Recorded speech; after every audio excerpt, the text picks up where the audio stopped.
Hello, nerds! Welcome back, everybody, to Sly Cooper and the Family Stone.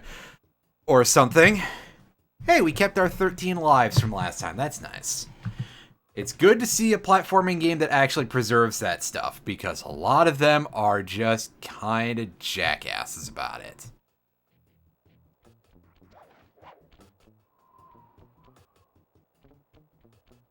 So, of course, we're saved outside of the building that we just opened, and by outside, I mean across this bridge. With this dude here. Get our dive attack ready. Yeah, thankfully the other guard with the big flashlight is too far away to notice us. Or rather to hear the whistle and come running for us. As you saw in Boneyard Casino, they can be a bit of a pain if they're grouped up, but here, they are not grouped up at all.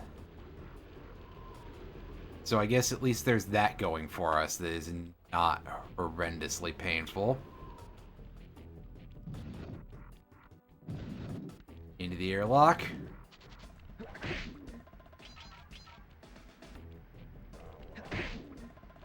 Deal with a couple of these dudes.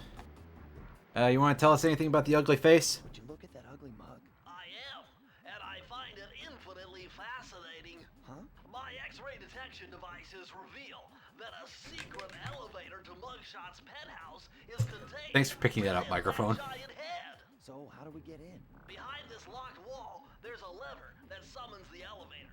But you need all 7 keys to open it up. I'm on it. What do we got? 4? Yeah, so there's 3 levels left. And I'm pretty sure they're all standard Sly platformers.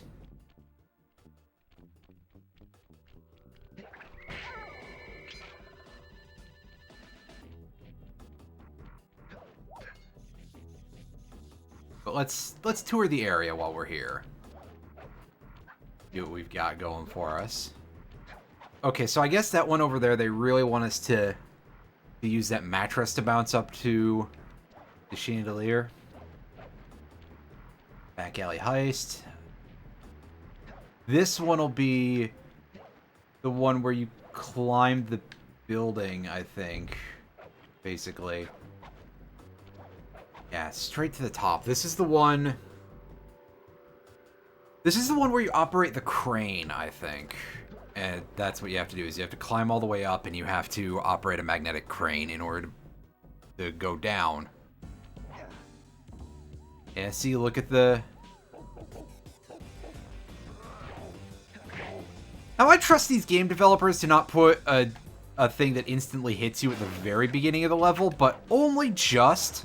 So I'm gonna back up a little bit there. I mean, come on, why... You know, we've seen that they're kind of rat bastards already, so... They could absolutely do something pretty terrible. Neon tubes? I know they look like you can't climb on them, but with your thieving skills, I bet you could pull it off. Be concerned about, like, thinking they were hot because they're lights.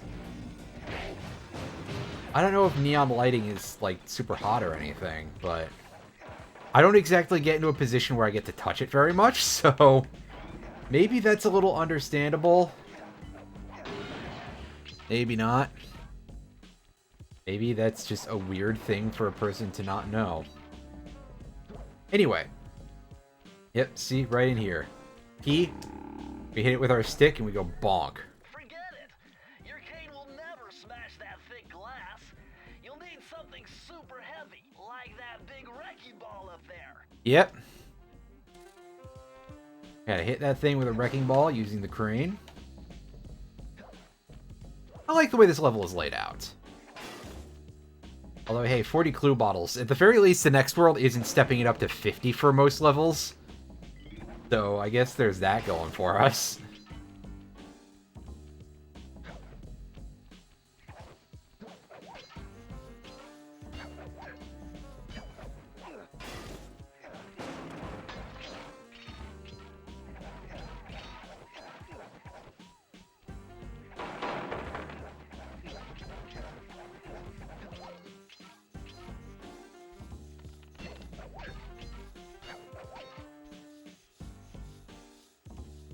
Anything else down here? Nope.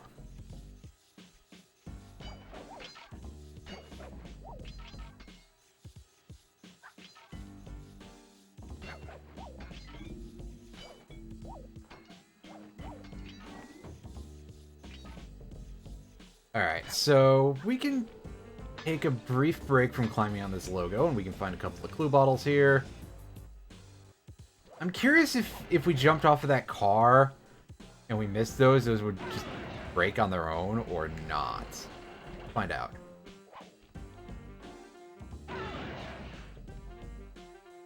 The answer is no. So I guess we're coming back for that, and there is no way we're dropping any amount of height to get down there.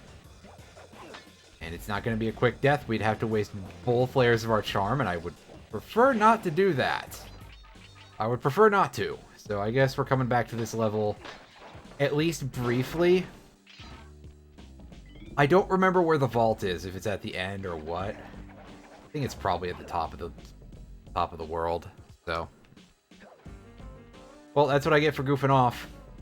I'm gonna be honest, I never thought to do that before for what are now becoming quite clearly obvious reasons. Because duh. Why would the game do that for you? Did I forget what game I'm playing?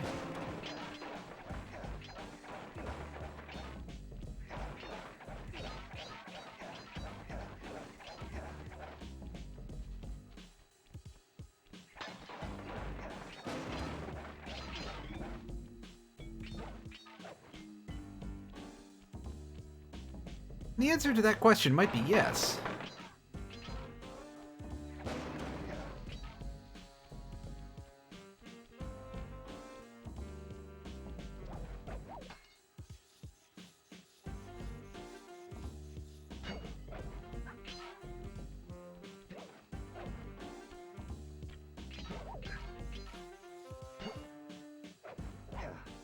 Oh, damn it. Well, back around we go.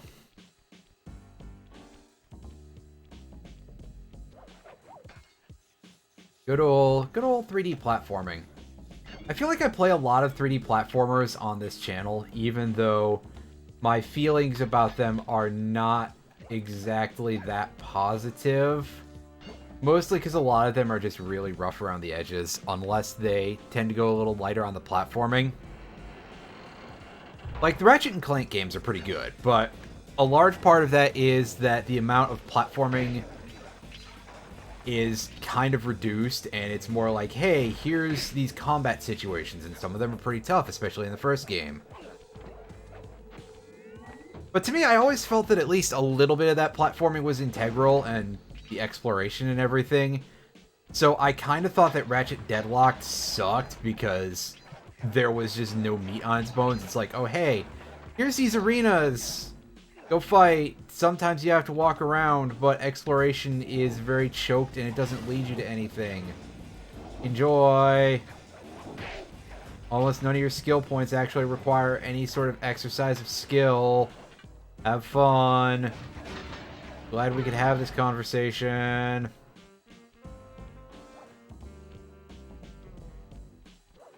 But that's something I'll get into some other time. Maybe we'll try playing the Ratchet and Clank games at some point. I mean, I think they're pretty good, so why not? Good. We can do that. Plus, I own all the ones on PS2, so there would be no concern about, you know, any technical issues or anything like that. I got a voice message for the two-bit thieves making off with all my treasure keys. You're dead, Pally. If I get my hands on you, I'm gonna fit you with your own pair of cement buddy slippers. You hear me? Your lunch mate, joint. You just call me Pally. Amazing. Alright, so here's the vault, and it's like all the way at the end of the level. That's a little unfortunate that we have to go through all of this, but I guess it's a pretty short level, all considered.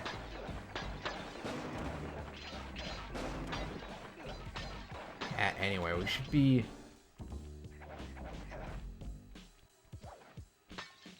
Doing much better than this, that's for sure.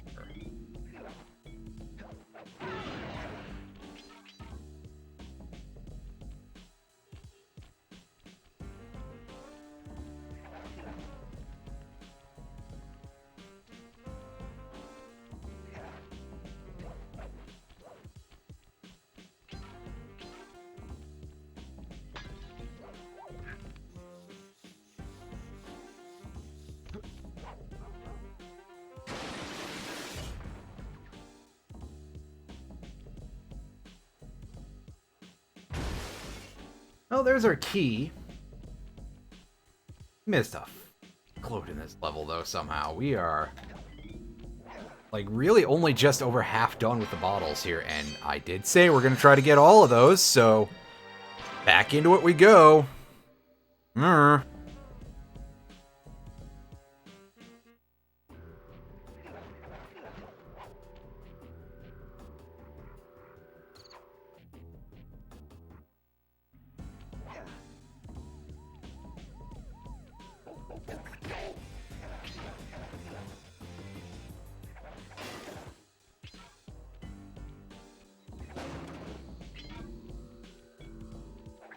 Trying to think where I did not explore, because I'm not entirely sure. Oh, come on. That antenna killed me. Well, tried to kill me anyway. As you can tell, it didn't succeed all that well.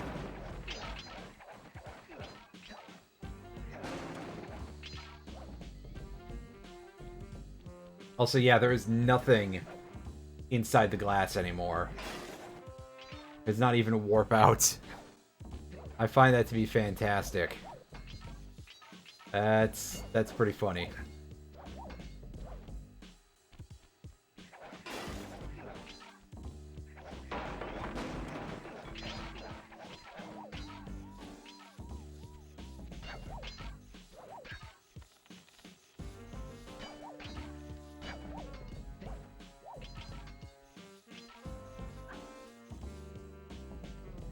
Look and see if those signs are like, there's anything hanging out on those. That'd be pretty not great. Oh, I see a safe back there. Well, that's the start of our journey. Did we not pull this lever? Is this where they are? Yes.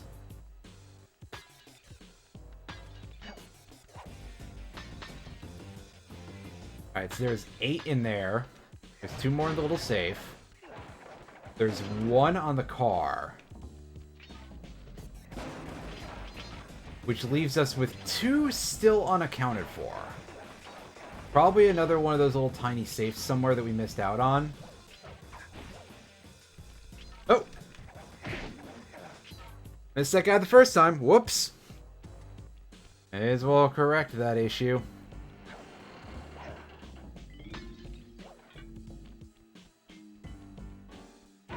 2 left to go.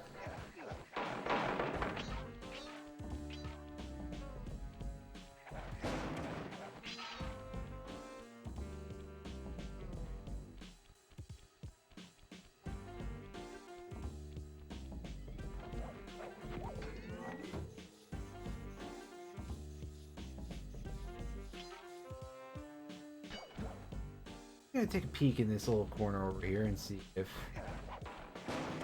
safe over here that I missed. Buried underneath all this crap.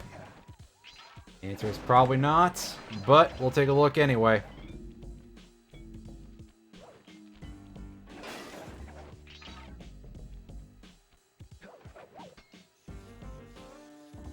Not a damn thing.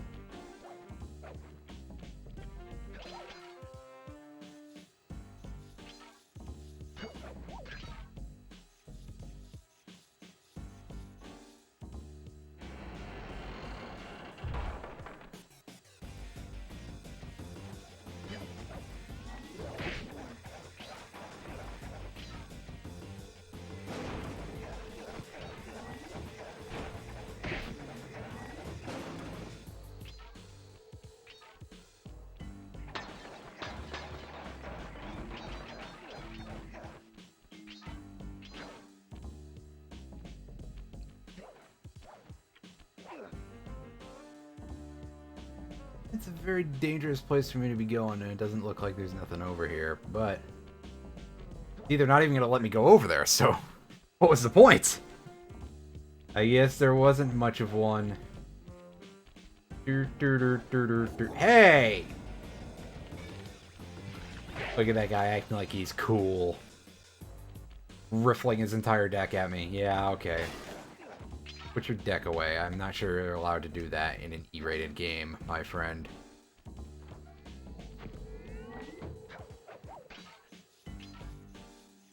Ah, there's... oh my god, this is like right out in the open. I feel like a fucking moron right now. Well... apparently I just didn't get the one bottle and I stopped trying. Welp. Okay. Okay. I'm bad at video games, I admit it.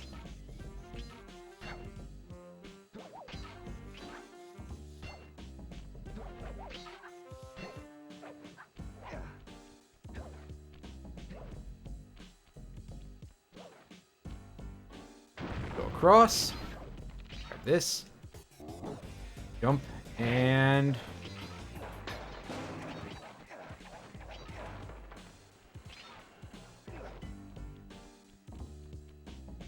Press the circle to enter the vault code. You need an IQ of at least 140 to figure this one out. Dial in 468. 4, 6, 8. Alright, this is where we're gonna get our map, right? You found the blueprints Yes. for Mugshots additions to Mesa City. With these files, I'll be able to help you find all his clues and breakables. Just look through your binocucom to get the information.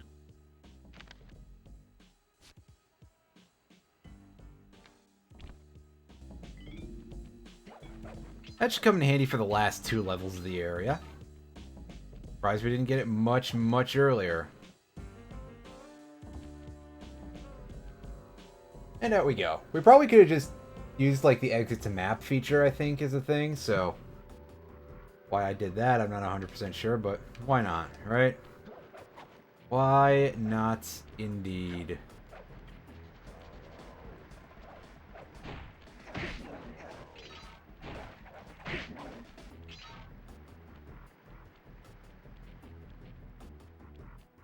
Two levels left. Let's go to this one first, because we're closer. Alright, pick up the coins first. Ah, yes, this is the one where we get shot at a lot, I believe. That's always fun. Who doesn't like getting shot at?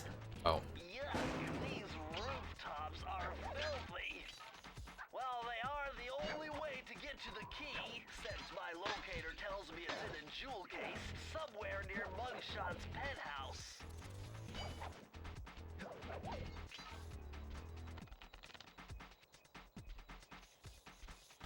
Bentley, you are too concerned about minor things. Oh no, the rooftops are dirty. Oh no. Be more concerned about my terrible play there, because I just got hit twice by a really easy enemy. I told you I'm bad at video games. Why didn't you believe me? Well, well, well, look who just walked into my crosshairs. Sly Cooper. About time you showed up, Miss Fox. I was getting worried about you. Thought you took a wrong turn somewhere back in Paris. The only one making wrong turns is you, Sly. I'd suggest you surrender before I paralyze you with my good friend, the shock pistol. Now see, a girl whose best friend's a firearm's got issues. A little dinner, a little dancing. I think I can help you out. Sounds romantic. As long as you don't mind dining in jail. Nah, I hear the service is lousy. Once I catch you, you'll know for yourself. Yeah, I enjoy their banter and all, but also, like, literally, read the damn room, you idiot. Do you not understand the horrible, horrible shit going on here that you could actually be dealing with instead of this? Well, then again, I mean, that's sort of the point, right? Is that fuck the cops, fuck the police? I mean, yes, that's 100% true.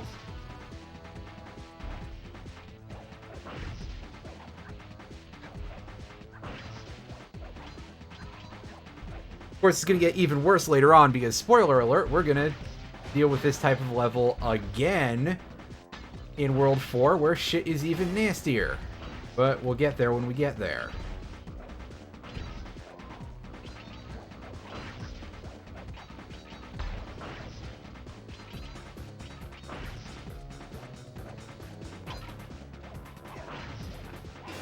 Ah! Try not to get roasted because I would prefer to keep as many of my health units as possible. Especially because we have a boss not too far in the future. If I can go into that with full health, maybe I can do it in one shot. I'm pretty bad at the boss here.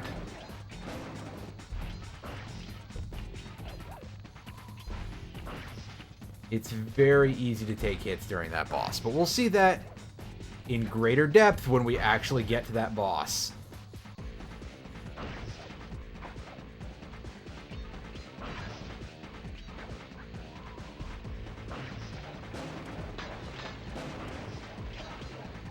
Yikes.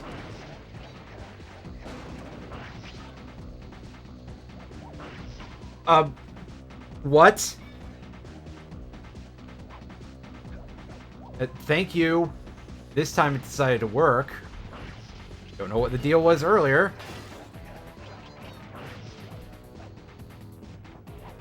But okay. We're back down to no charms. Oh. Not upset that dude until it's time to actually get into the fight. Okay, so if I recall correctly, because we're going to get chased again in a little bit, I think we can get the last 4 clue bottles before the chase begins. Yeah, see, there's 2 right there, and there's another 2 back behind this dude.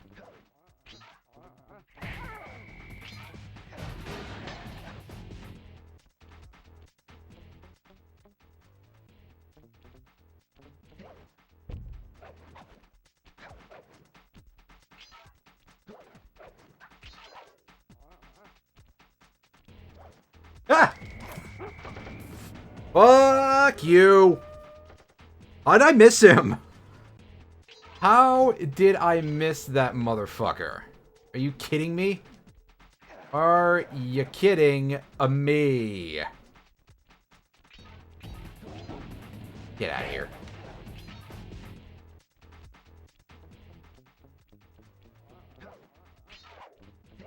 Take this dude's lunch money. Oh, it's only 1 coin. Well, I guess they eat cheap around here, huh?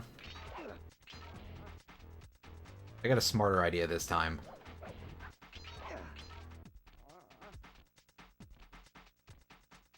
Theory.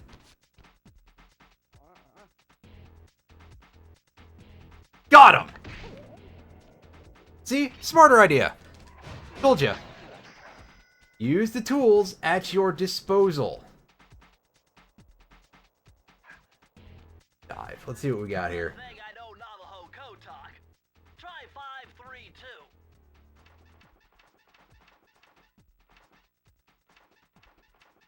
532. What you got for me? Is this where we get the roll upgrade? Because that will make that basically our main way of doing things for now. This will come in handy. It's Suzanne Cooper's notes pertaining to water safety. Oh shit, yeah, this is good. Under your belt. You won't have to waste a charm whenever you fall into water. Yes! We're immune to water now. Hell yeah. That's going to come in very handy in the next world.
Well, at least we got dropped straight on the rotation. Rotator.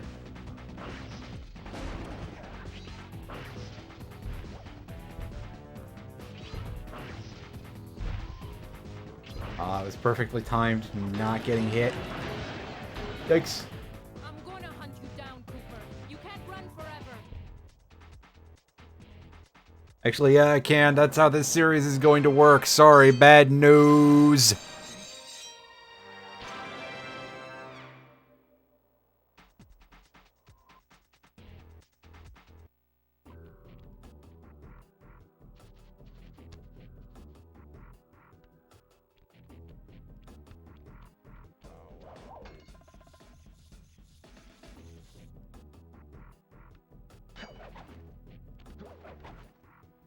Alright, let's move on to the last level of the world here.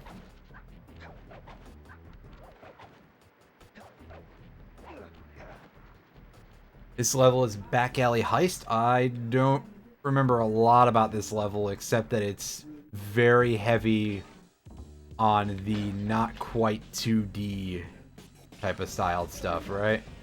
Like this. You understand what I'm saying.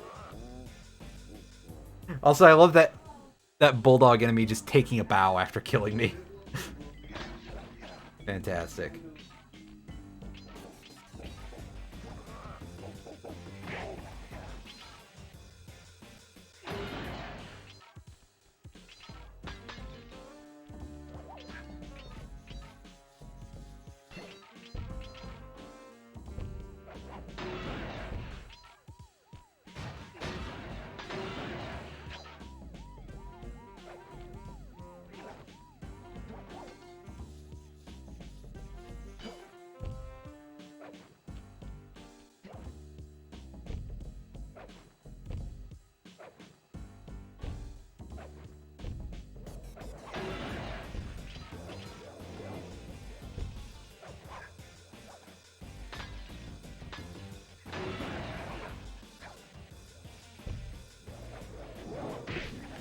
My family's saying some white shit in the other room.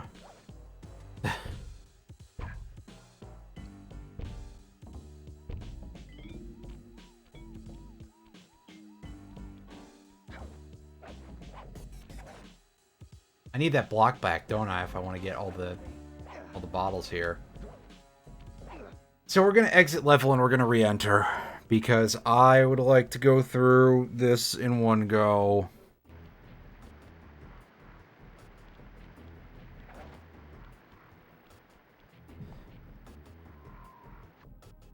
As once again, there is a safe at the very end of the level, and having to go through the whole level again just because we missed one bottle would kind of suck.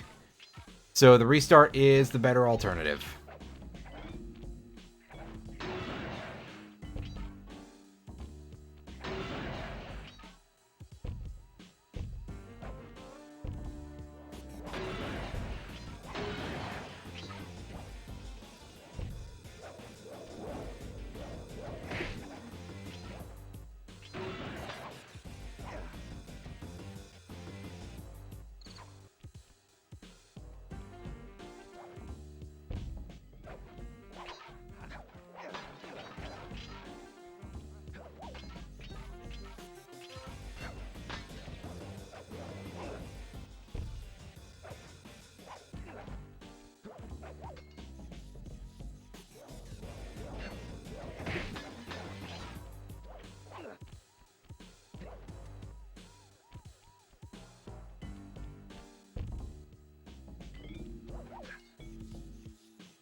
Okay, I gotta go around that dude.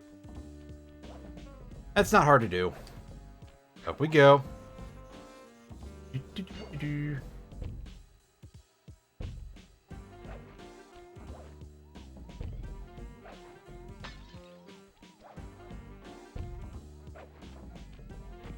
I think it's going to be important to go back through the entirety of this group here. May not be, but I'm going to do it anyway. You know what? It's free coins. It's not a lot of free coins, but it's free coins.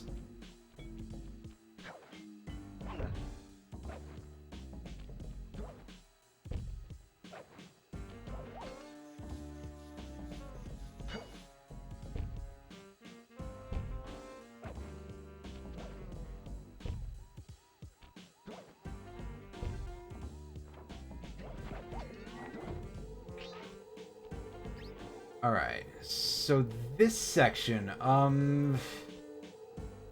we actually properly hidden from these spotlights? Okay, we are. That's good.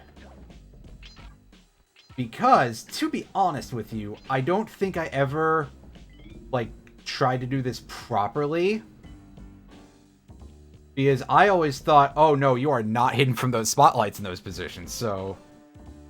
Instead of, like, actually trying to play this like a proper stealth game, I was just like, well, you know what? Fuck it, we're gonna gun it, and we're gonna get things done by brute force.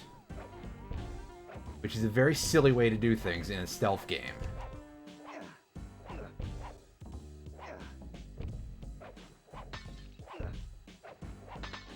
And I mean, the stealth in this game, the sneaking around gameplay is pretty good. It's not like the new 14 expansion. Yeah, minor spoiler alert, and you know,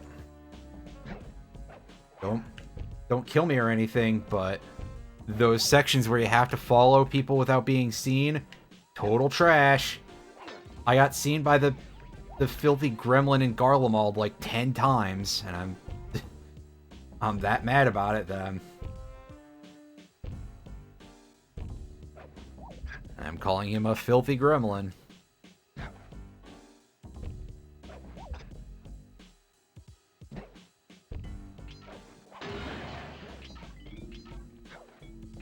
Actually, I gotta admit that I got feelings about Endwalker in general that are not the most positive. I mean, it's good, but compared to Shadowbringers so far, I do not like it as much. And granted, I'm not that far yet. I just unlocked the second dungeon. But, I mean, the villains they brought back for this arc so far, and which I've been spoiled on, both of them are major villains throughout the entirety of the X-Pack. One of them is good for the purpose that he serves, and I cannot dispute that, but I do not like either of them. And it kind of goes a little bit deeper than all that, you know?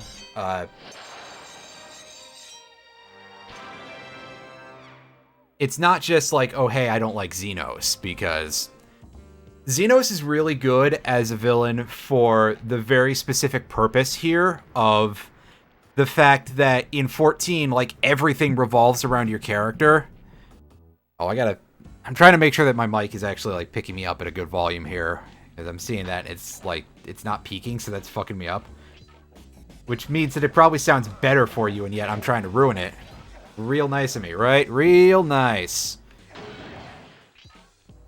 You know, for a game where the plot is basically your character, you know, so much of the plot revolves around your character, and your character does so much on their own, that having someone who's basically a crazed fan kind of works as a villain in a specific way, and Wow, okay. That's real nice. Boy, if I had viewers, I'd be like, hey, can somebody clip that? Because that is really, really stupid. It's funny, but it's really stupid. So, like, Xenos fits perfectly as the role for, like, a game like that, where you're that big of a deal that having somebody who is equally overpowered, but unfortunately it means that in order to keep up with you, he has to keep pulling new powers out of his ass all the time, too. And to begin with, I don't like the fact that your character is that OP in 14. I actually really enjoy the ensemble cast for, well, you know, that's kind of reductive in a sense to be like, yeah, it's because I enjoy the rest of the cast. That's not all of it, even though, yeah, that does have its effects. Also, fuck you, game. What was that hit detection? We're going into this boss fight with no health, by the way, so that's going to be really fun. But, like, I would prefer the character to be, like, a more manageable level. I understand why and all, it's not good, in my opinion. It's not a great conceit. And so, basically, Xenos does what he's supposed to, but I don't think he should in the first place. You know?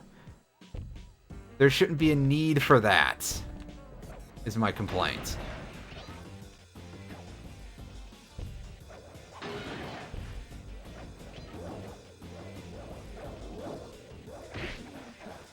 And Fandaniel's just a piece of shit, like... You know, imagine following up... Also, what in the fuck? I cannot believe I actually jumped into that. I demand a replay. Come on, game. That did not happen. I did not do that. And normally I will take blame for me being bad at video games, but also there's sometimes where things don't go well. Anyway, yeah, I actually liked, you know, the main story of Shadowbringers was really, really good. And how do you follow it up? Someone who has less going on than La Habrea at 2.0.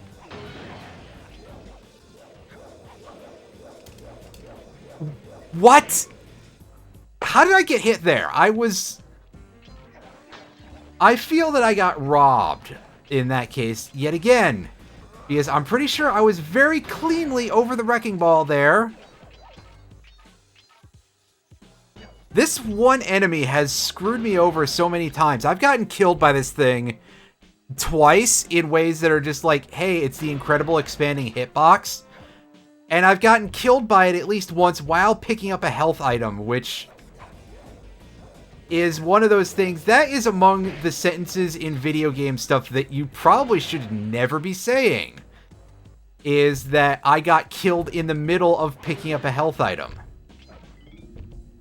That goes to a level that's even beyond some of the things that we were encountering in Kingdom Hearts, where we were getting killed mid-item usage. Or mid-heal spell. What?! Okay. He wasn't even... I couldn't even see him. I disagree most heartily. And yeah, okay, I set off that alarm. That's fine. I knew that happened. That is one that I just kind of did because I was talking and not moving. And if you don't think I'm going for these dudes' coins, well, I want my goddamn health back. Come on, game. You owe me after robbing me this badly. I don't remember anything in this level ever being this bad. I mean, yeah, this game is not easy, but that's very unusual. Especially when you consider how well our main run-through went, and this time we're just going through to get 2 bottles in an area with weird hit detection. Which, you know, wow, weird hit detection in a 3D platformer in the 2000s. Wow. Oh, also we can just go past that while we're sneaking. I did not realize that. But again, I'm pretty sure I just, like, jumped past this entire area. Oh, come on. That thing goes way too far. Yikes! I'd rather not get fucking roasted by this thing. Yikes. That was scary. Ah. Fuck. Alright, yeah, we skipped that whole section. Whoa, whoa, whoa, whoa, whoa, whoa. Don't you be doing it. Because we know that that attack has a hit detection of... Like, what? A 1-up. That's okay. I would prefer to have gotten coins at this point because... I mean, we have a good chunk of lives, but remember... It doesn't really cost you that much to game over. It happens occasionally, but you just restart back at the beginning of the level. You don't really lose any progress, almost. Yeah, I'll get that in a second. Let me finish. Cool your jowls. I don't know if you have that. 565. If only I could remember to press these in the right direction.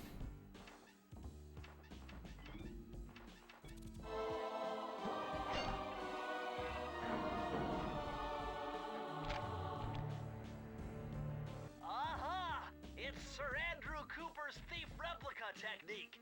He used to make fake stand-ups of himself to confuse guards into attacking the wrong thing. Ah, yes, this is an ability that pretty much every 3D platformer has to have in this particular era, where you have the decoy. This is pretty much just straight out of Ratchet and Clank. Except that in this case, oh hey, it's a cardboard cutout. Whereas in Ratchet and Clank, the decoy glove was an inflatable thingy. Inflatable thingy. I don't know if that's a phrase that I'm allowed to use on Twitch, but it's too late now. What are they going to do? Take away my affiliate status and ban me? Oh, right. Oh. Well. It was a good short run. Maybe I'll come back as a VTuber, who knows? And nobody will ever be the wiser except for everybody who views this stream VOD, I guess.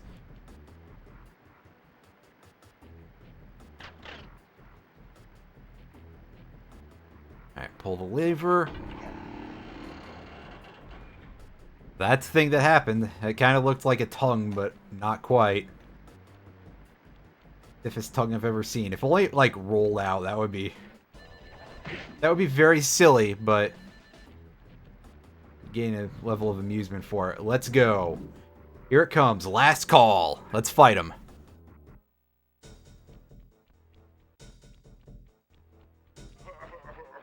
What?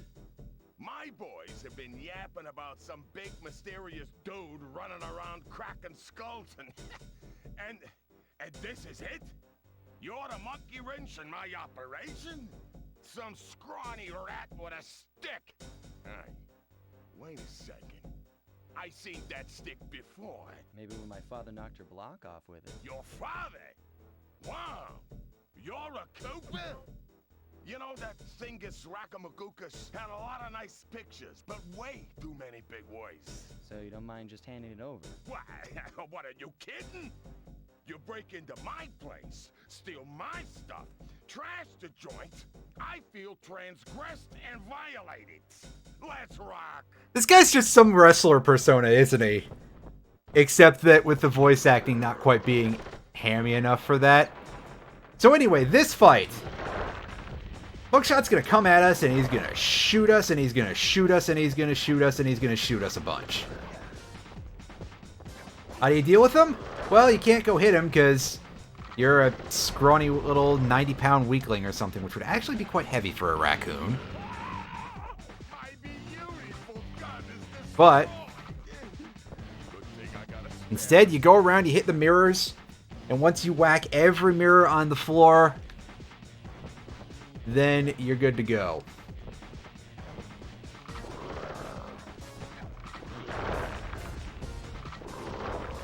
And you can see that it's real easy to get killed by him, because he attacks very snappily. He does not mess around. His attack range is excellent.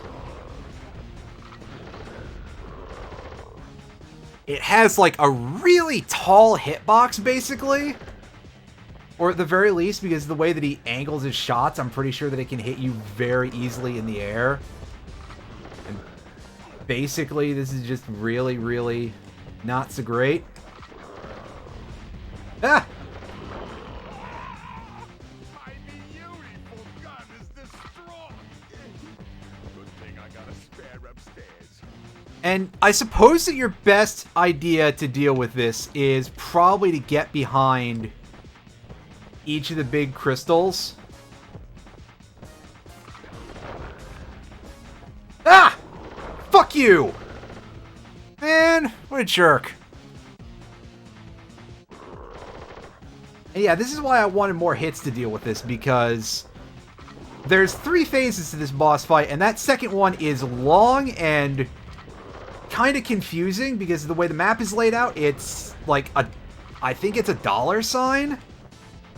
Either way, it's not exactly the most straightforward, and I got beaten to the punch there. That said, I don't even know if you get the last mirror hit, fuck off. If that causes the shots to like lose their hit detection, I would assume not, because that would be really silly, but on the other hand, who knows?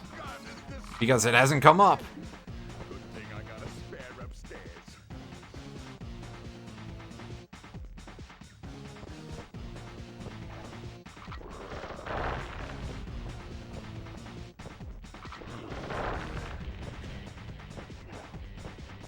Fuck my life. Really fuck my life. Shit.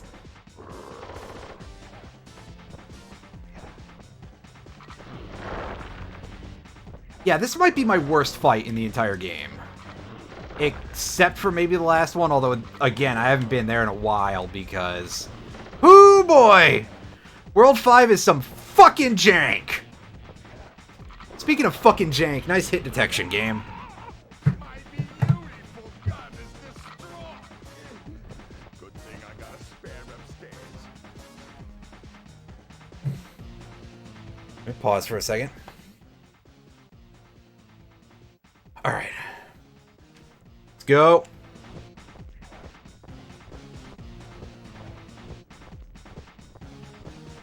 Into your attack animation, buddy. Come on.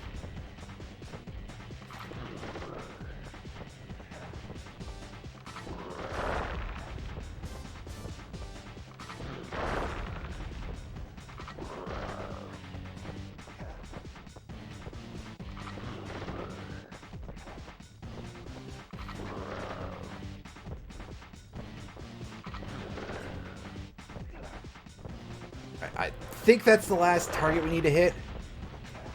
Come on. Yes! Alright, we're on to phase 3. And phase 3 is where things get shockingly frantic. Because you can see what we got going on here. Alright, shoot again.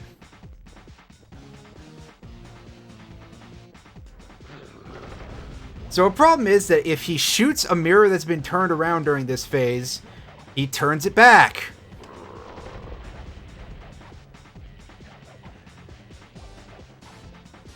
We can also do a little bit of slick shit here where we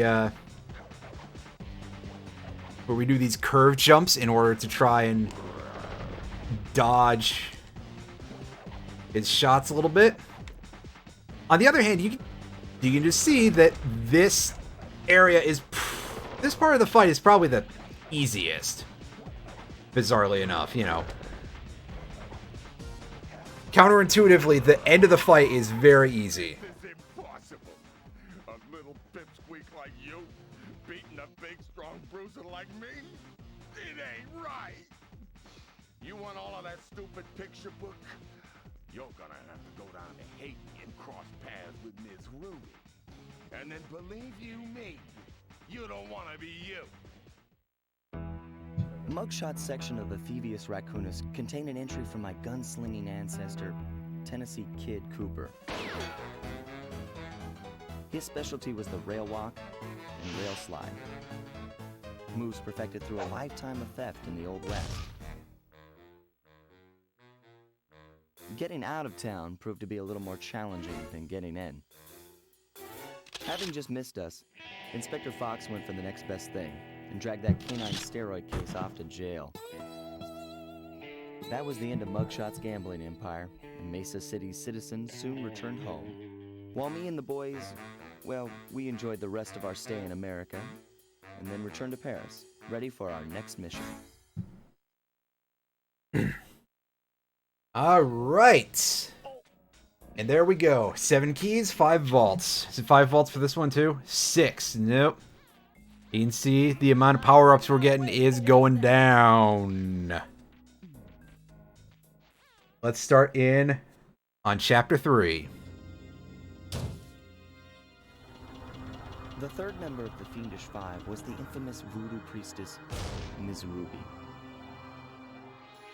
Born into a family of mystics, other children found her scary. Teaching herself to summon the undead provided what few friends she had. A career in crime allowed an adult Ms. Ruby to punish the world for fearing her as a child. Chief mystic for the Fiendish Five, her powers allowed them to break both the laws of man and nature at the same time. Yet despite the whirlwind success of her youth, she managed to slip into obscurity. Last known sightings claim she headed out of civilization and deep into the Haitian jungle. Oh boy, I bet this is gonna be a series of levels that have aged really badly. Self-taught necromancer. Is there any other way? If you're a necromancer, your teachers tend to disappear. And then you gotta bring them back, right? What is up, Lethal Feline? How are you on this Sunday? I am pointedly not dead, as you can tell by the fact that I'm streaming. Or am I? Sorry, Sly, but this is one mission you will have to accomplish without me. You don't believe in ghosts, do you? Sure I do. My scanners have picked up verified... Having a sushi and relaxing sounds pretty good. Problem. Hope you enjoy yourself. Oozing with disgusting mold and bacteria. Suck it up, Bentley. We got work to do. All right, then. Don't forget to use the new move you learned from Mugshot section of the Thievius Raccoonus. You mean the raccoon rail walk? The roots and vines around here are perfect for that. All you gotta do is, Jump and hit the circle button. especially where you see the bark has been worn away, and where it's super slick from icky slime and moss, you'll rail slide like a skater grinding pipe. I'm liking it. Yep, it's the early 2000s, so they gotta have a grinding mechanic, right?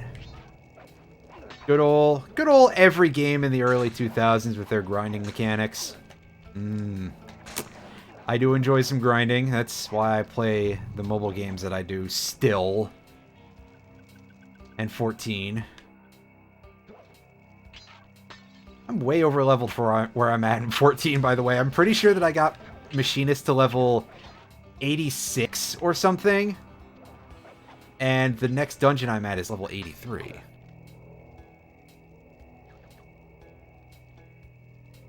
Where player dick holding became in vogue. Yeah, a little bit. A little bit.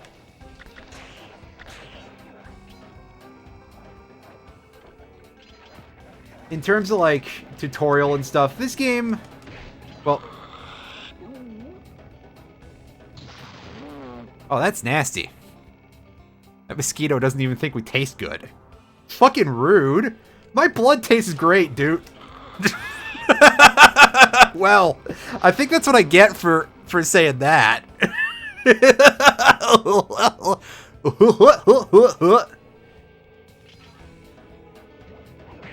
Anyway, in terms of this game and tutorials, yeah, it's an amount, that's for sure. But, as I said before, I like the fact that it's like, arranged in a certain way where... Oh, that's mean. Oh, that's mean. That is some hit detection. Maybe you should turn it off. What I was trying to say is that, like, they're not teaching you basic level shit at this point in the game anymore. This is legitimately, hey, you learned a new ability. This isn't something that you're just now being expected to be able to that is just suddenly becoming useful, that you've had access to from the very beginning of the game, ever since you put the cartridge into the machine. Or in this case, DVD. This was this one was on a DVD. The PS2 era was very weird because some PS2 games were on CDs and some of them were on DVDs. One of the other games that I considered playing at this point, Dark Cloud, I believe that is actually on a CD. Or at the very least, the image that I grabbed when I was going to do it, not on hardware, was like 400 megs zipped. Which is kind of surprising considering it's a fairly large RPG, although I guess it has enough roguelike elements to it, really, that they don't have to save a ton in terms of file size, you know? It can be reduced down pretty heavily to a bunch of scripts and stuff that can be handled in a very short file format as opposed to being like pre-rendered cutscenes and any of that stuff. But hey, we're probably going to end up visiting that at some point, especially...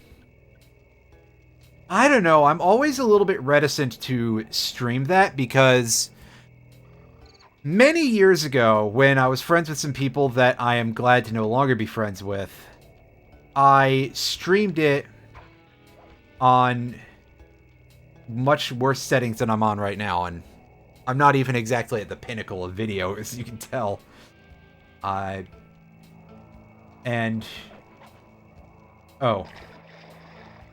Yeah, there we go. There's our water immunity coming in handy. Where in the hell are we supposed to go? What I was getting around to there is that just getting through the first dungeon and setting up the town and everything took me about 6 hours to stream all of in one session, back when I was crazed enough that I could probably actually do a 6-hour stream session without wanting to die too much. Nowadays, I don't know if that would be on the table, and basically what this is wrapping around to is I nowadays do 3-hour streams, and I don't know how people would feel about large amounts of me basically just streaming through the same area or so of the game. Like, if that would be a thing that people would watch, or if they would be like, I hate you even more than usual for this. Then again, it's also like, hey, there's people out there who will watch people stream Minecraft, and not for nothing, but that game really does look very much like the same stuff for a very large amount of time. And you can very easily have somebody have like 10 3-hour sessions of a Minecraft mod pack, and they are indistinguishable from each other. Especially if it's one of those like super grindy expert mode type of packs where it takes you that long just to get a couple of machines going.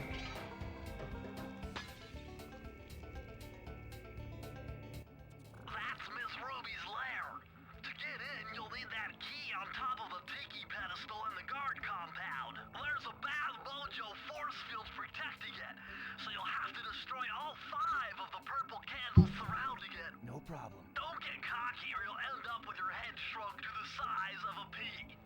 You've got to get past those voodoo guards, and I'm warning you, they're mean and they work like a team. So do we, buddy. Bad mojo force field, huh? We gotta play a game where we turn into a cockroach? What a genre shift. But this area, what we gotta deal with here, we gotta dodge these dudes while we remove these candles. This is going to be a mechanic that is very common throughout this world of break the candles in order to shut off the purple glowy stuff. Thankfully, it's not like a timed challenge or anything. These dudes aren't carrying, like, blowtorches or anything to relight the candles. What they are doing is really ganging up on us pretty hard, and we would have to let them get separated out if we actually wanted to fight them. And so to do that, we're going to pull out our mine again. Ah! Fuck! Too slow! I was there too late. Well, we did get all the bottles. So at least there's that going for us.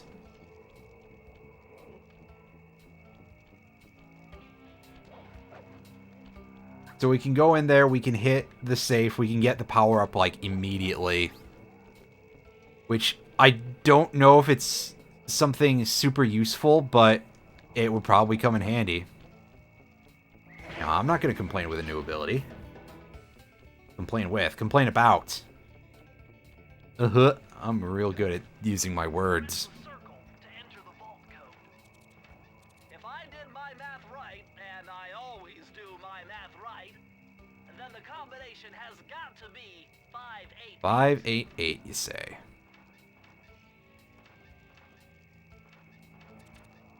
Ha! We open it on 587. That's right, we are now the lockpicking lawyer. Wait. Electrified! Kelly McCooper's notes on how to harness the electromagnetic field created by a rolling raccoon. Now your raccoon roll move will really Cheats? pack a punch. Plus, Not quite. give you a nice tingling sensation. It just looks like it because I was still holding the button, and sometimes the game will let you keep doing that even though it's already accepted the I almost said accepted the conversation. No, I meant accepted the combination.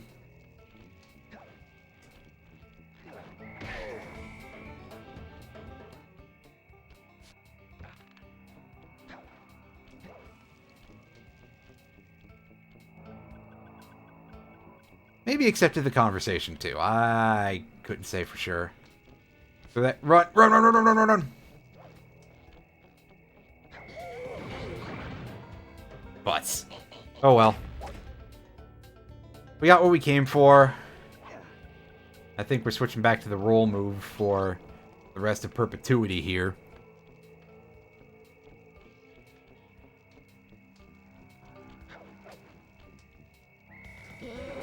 And we missed. Well, so much for showing off why that's cool. Alright, let's see if we can at least get out of the level before we game over.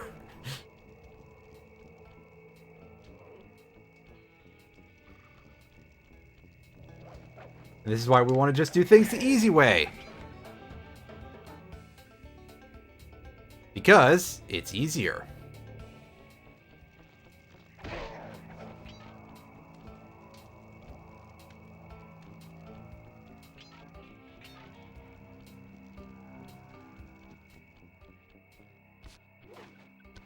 Drop it and go.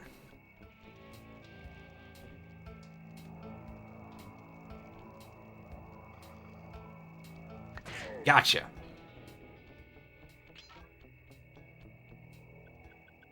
Dude around the central stone. Buddy boy has no vision range whatsoever, so we're fine as long as we stay out of the lamp.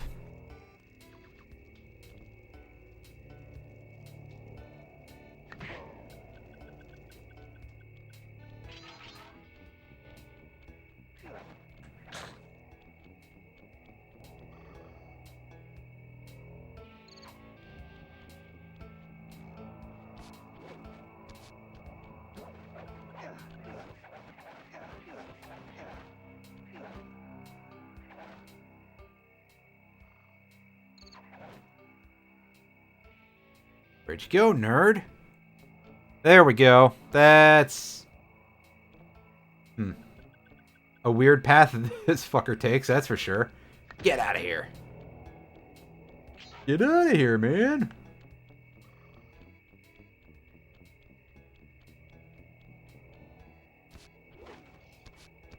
Throw another hat. Pop.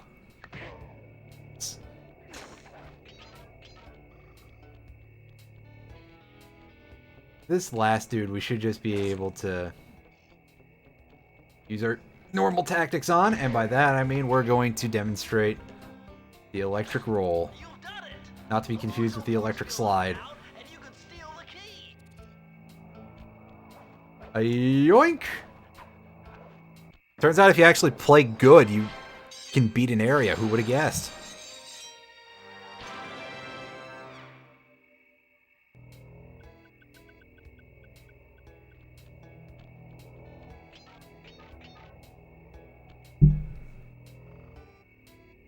And in we go.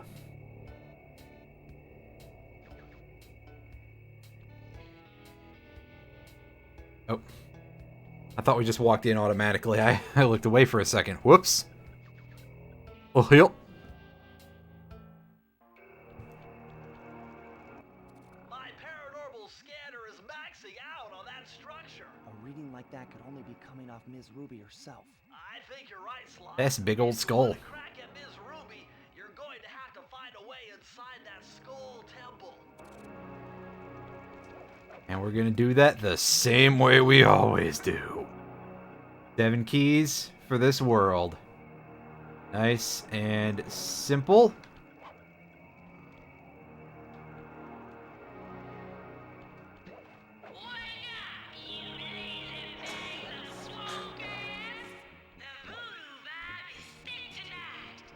Oh, that accent. Yeah, it's pretty good music for this area. Actually, I think this game's soundtrack in general is pretty decent. When did we get refilled to 5 lives? We didn't officially game over. Huh. Or did I just mash through it or something? Alright, so we're gonna need... They seem to have this gate locked up pretty tight. Must be something pretty valuable in here. A couple more treasure keys should give us the answer. Yep. I want this guy's lunch money. Yeah. That 1 coin. No official game over, only the off-brand.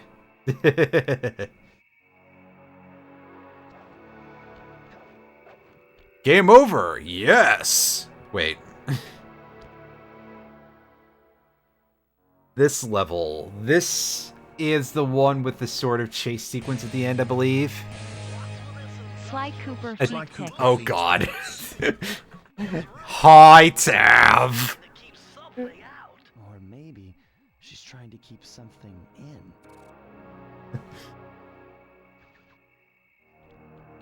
I was gonna say no feet pictures in this resolution, and I was like, wait a second, is he even wearing like shoes or anything? Somehow that never processed in my brain, but yeah, he's wearing little blue.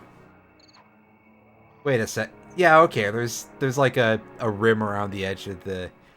I was like, wait, is he just like his leg is skinned down to the halfway up to the knee? That's fucked up. That's not the case. No, it's they're little tiny blue boots. Come on, flesh clothing. Oh Jesus. Oh God. Thank you for, I'd say for ruining my stream, but I think you actually may have made it better because, like, my stream comes pre-ruined in case anybody was unaware. If nobody knew about that, it's true. My stream is ruined by default. So the more cursed shit gets put in here, nothing changes in terms of, like, it can't get any worse, right? That's what I'm trying to say.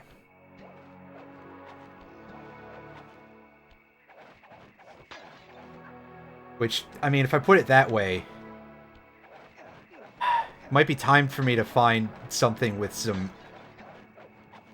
pretty impressively cursed shit in it to stream here once I finish this and leading up to the new year, because the odds are pretty good that once I finish this game, I don't know that I will be starting another new series, and if I do, it'll be something short. It'll be like Crash Bash or something that I can do in 2 to 3 streams. Because, of course, there's not a whole lot of time left in the year. And starting in January, I'm going to take a little bit of a break. And, you know, hopefully it'll only be a couple of weeks. But I'm going to, like, realign my schedule and everything. It's probably going to end up with me doing just afternoon time slots instead. But we'll see how it goes. Yeah, now that you mention it, Lucario boots, yeah.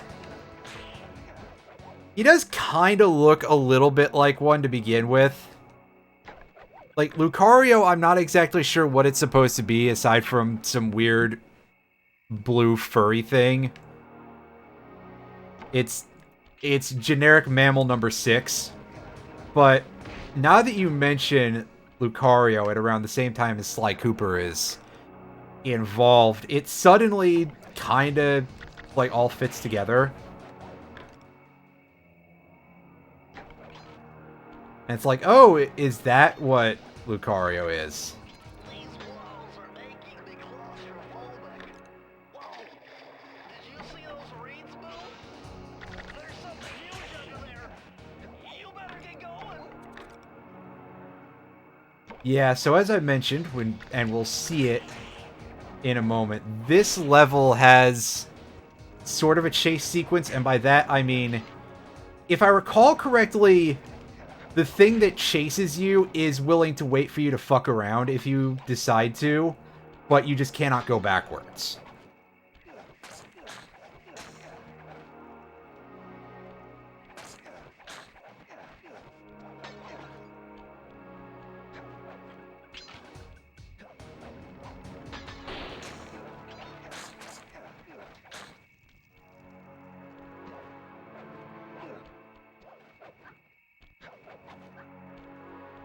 Hello, Irene. How are you doing today? How's everybody? I know Tab's probably thankful for... You lost electricity yesterday for at least some part of the day.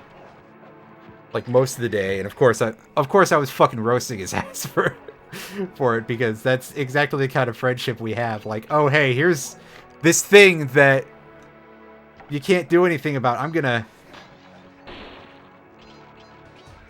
be a smart ass. And of course, Tav, like me, is FF14 trash. Okay, never mind. This big angry snake is not waiting around for us. So we should probably try to do this at a reasonable pace. But hey, we got all the bottles, so now we can just focus on running. That's good. Cromch.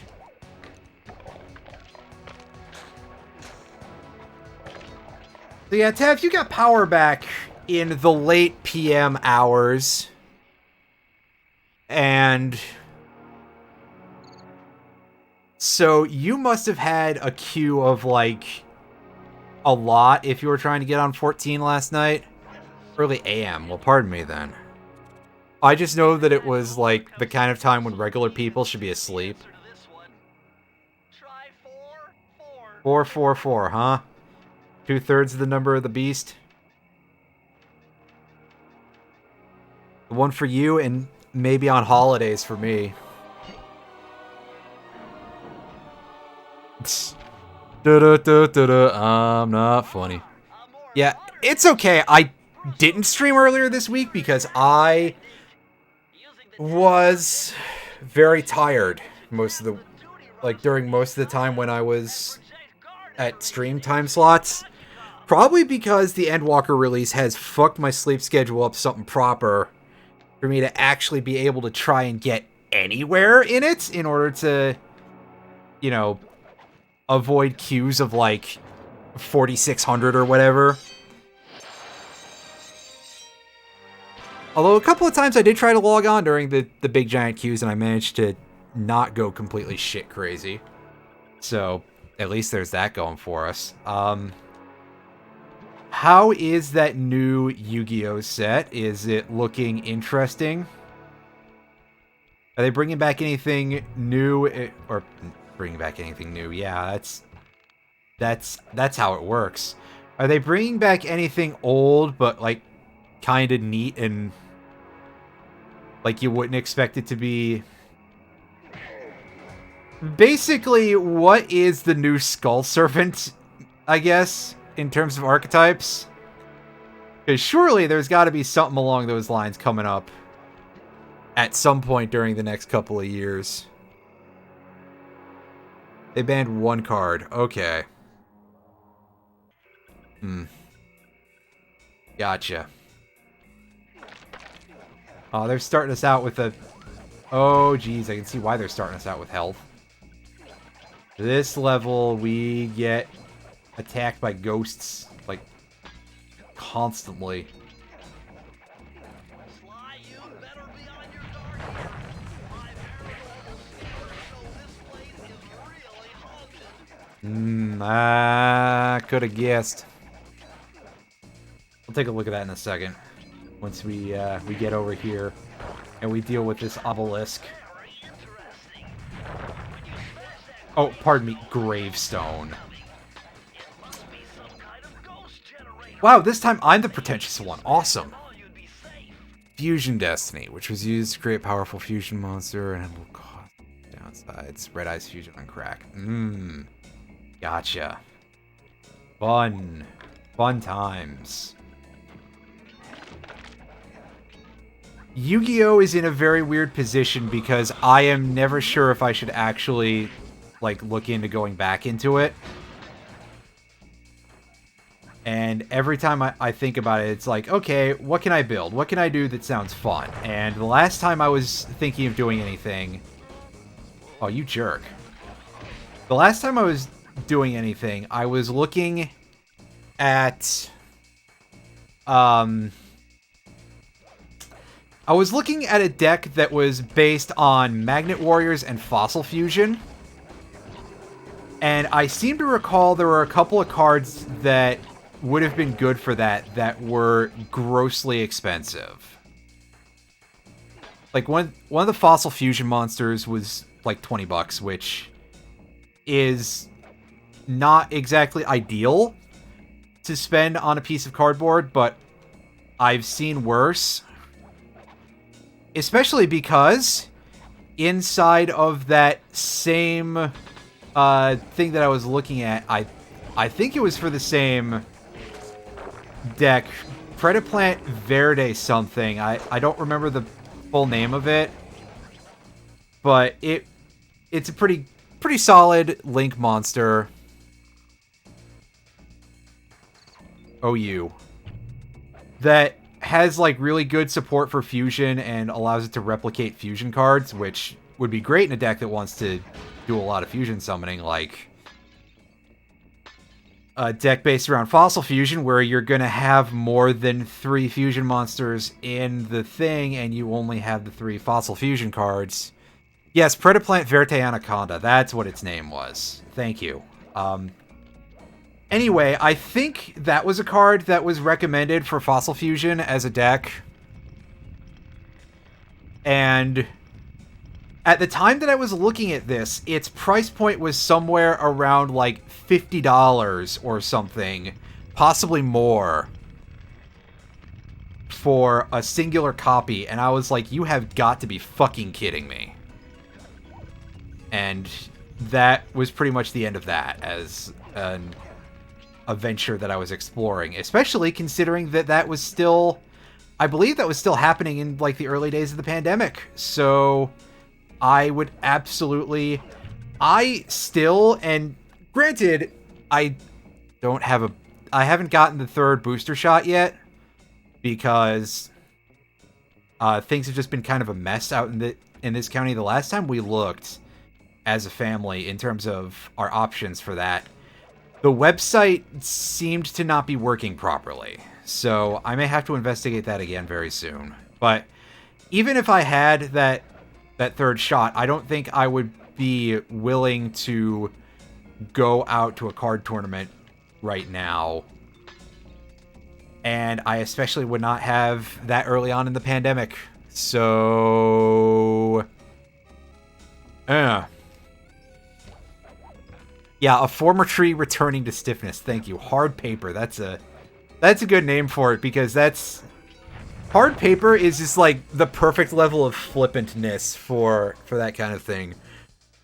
Garma sword. Garma sword, that has to be one that's like really collectible, because isn't that just a generic ritual monster?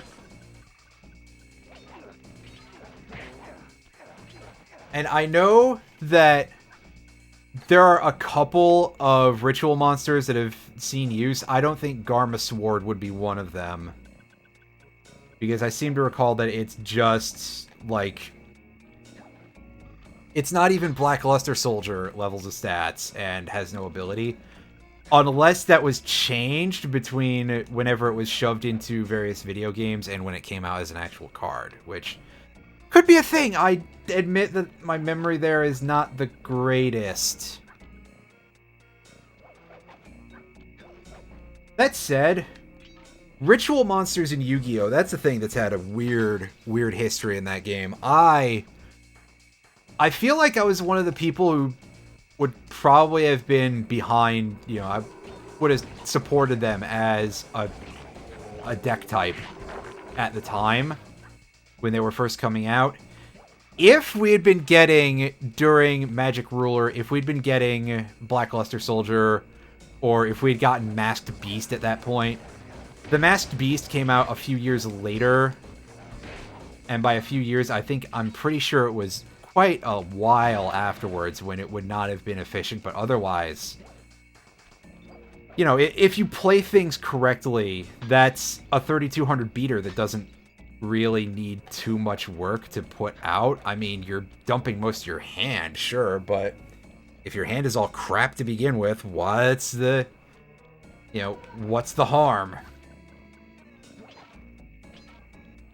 In retrospect, if I was going back to like the very earliest days of the series, and not even like Generation Duels, but if I was going back to pretty early on, I probably would be like, hey, if I can try to run Twin-Headed Thunder Dragon as an actual deck, I'd give it a shot. Although that said, there is a big issue of a certain card that was not available in the English TCG at the time that would have made that deck a lot better, and that kind of sucked. Highest stat for a level 7 non-effect ritual. Interesting, though. I do enjoy weird trivia and stuff like that.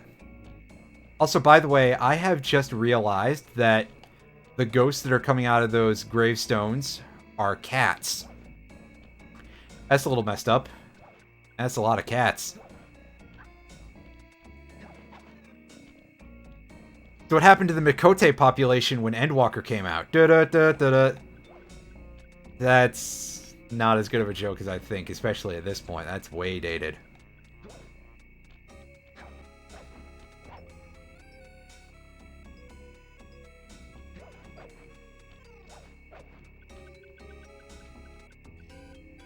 Yeah, I know. Rip all the cat boys.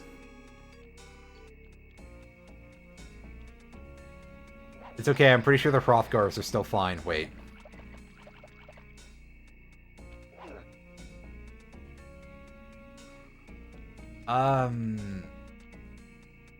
The reason why I'm not just going and finishing the level is because we're short 4 bottles and I'm trying to find those. Like I said before, last time I was streaming this, and definitely earlier this stream too, I am trying to get all of the bottles in my playthrough.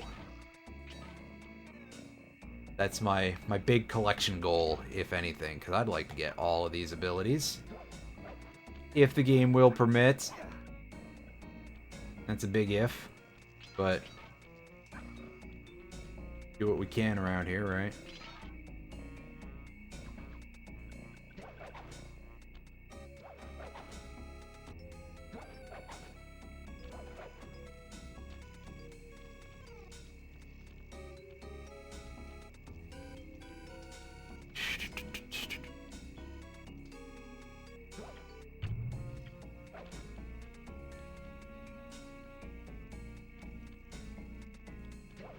Also looking over at the required ritual materials for Garma Sword, which would have been in, like, Forbidden Memories and stuff. Sword Stalker, that one takes me back. I remember when that was a card that was, like... I want to say that that was the best one tribute monster in the original Kaiba starter deck when we got that over here in America. In America! Wait, yeah, I just remember that whatever it was that deck got, the Yugi deck got fucking Summon Skull. So, you know, rude.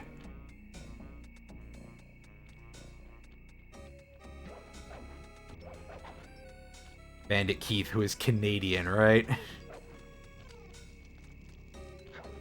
Yu-Gi-Oh! The Abridged series. It's a thing that exists. Some of it's a little dated, but it's very old, so what do you expect? Oh, well, there's at least one of the bottles. Oh, pardon me, we're missing 5 now. Where could they be? That doesn't fill me with positive emotions.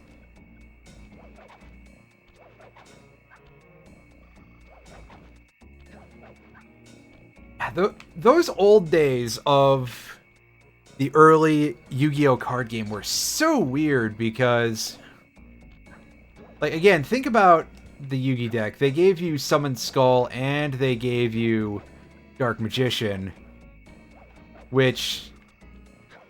You know, one of those is obviously significantly better than the other by a pretty wide margin, especially back then when there weren't some of the weirder mechanics that care about levels or anything, and back before hardcore archetype stuff really happened. But that's also because the way stats were, like, raced forward in the original Japanese version of the card game, in the OCG, well before it came out in the US, was pretty big for a few sets. And of course, we basically just got all that shit compressed down here in America. You know, once again, insert your own jokes. So, yeah, needless to say, it was really weird.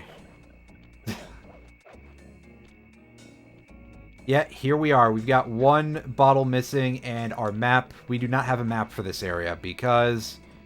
What we got so far is we got the static electricity ball, and we got the ability to see the names of enemies in the thing, which, okay.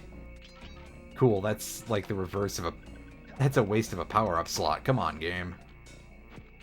Oh boy, I do love the ability to read the flavor text on my cards.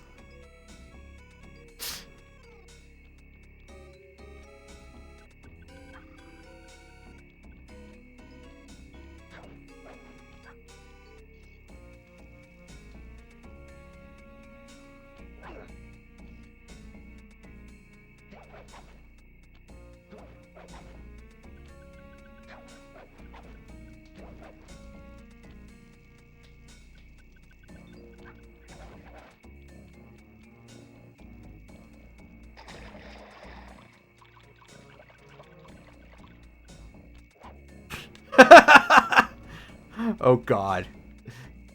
That's definitely a mental image. I like this idea. Of just like, oh hey, here's some card from some game, and we've put as the flavor text like the Navy SEAL copy pasta, except we've put 2 of it there.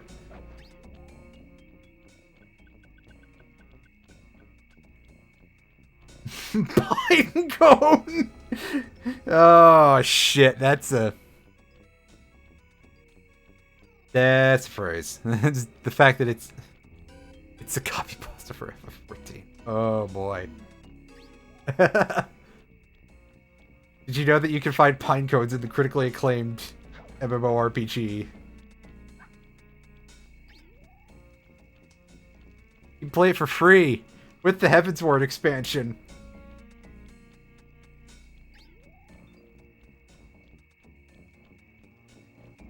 Did you know?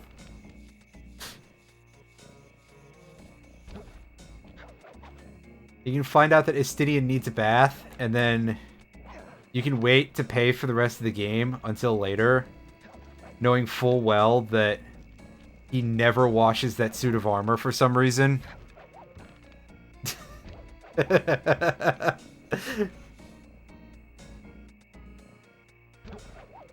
Oh, we can't go above that. Damn. I had a brainwave for a second. The name of the card is clearly going to be Glib. Oh, God. See, I was just having this moment of, like, what if I put together a template for something in, like, you know, Photoshop or GIMP or something to be shitposty FF14 cards, and then I remembered there's an official Final Fantasy card game out there. I don't know what its status is as far as, like, being translated to English. I think some of it actually has been. I'm not talking about anything Triple Triad related, by the way. I distinctly remember, speaking of that, when FF8 was new and the huge runaround that my brother got into in order to try and pick up some of the official Triple Triad cards, and him spending like $8, $9 or something on booster packs of this, which were fairly small in terms of like how many cards they had, probably like 6 total. And of course, the best part was that not all of them were even game cards. There were some that were just like, hey, here's a picture from the game. Well, absolutely. It's just like, wow, the amount of time that my brother spent basically camped out almost around the Babbages at Golf Mill Mall when I was not even 10 and he was not even 16.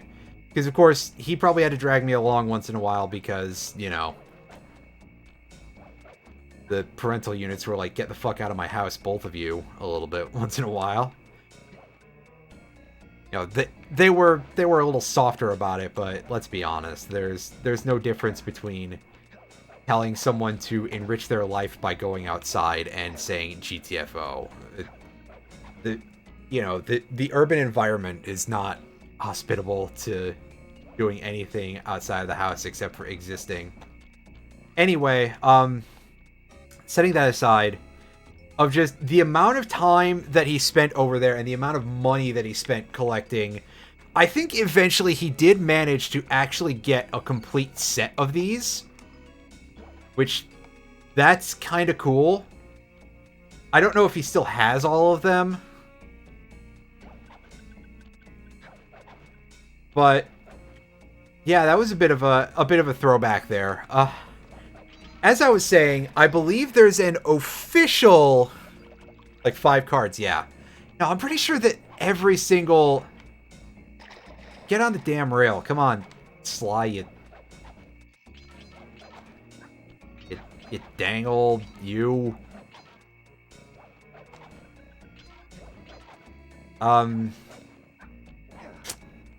You've managed to distract me. Awesome. So, yeah. There's an official non-Triple Triad Final Fantasy TCG out there. And I don't know 100% what its status is in terms of being translated into English. But either way, I'd be curious if I can find templates for that for like Magic Set Editor or something. And, you know, surely I can just shitpost my way through shitposting through that, I guess, and not knowing the rules of the game.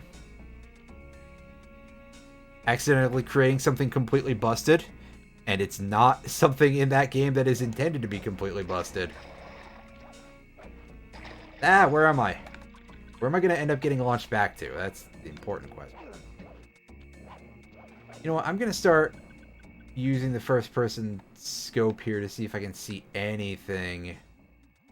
As you can see, we don't have our targeting reticles for any pickups right now, but I was hoping I could at least see something. Unfortunately, I may have to just back out of this, get a different safe, and hope that that one gets me the map upgrade. I mean, that'd be safe number 3 for this world, so it stands a non-zero chance of that being what it is. But we are going to comb this area before we leave, just to make absolutely sure.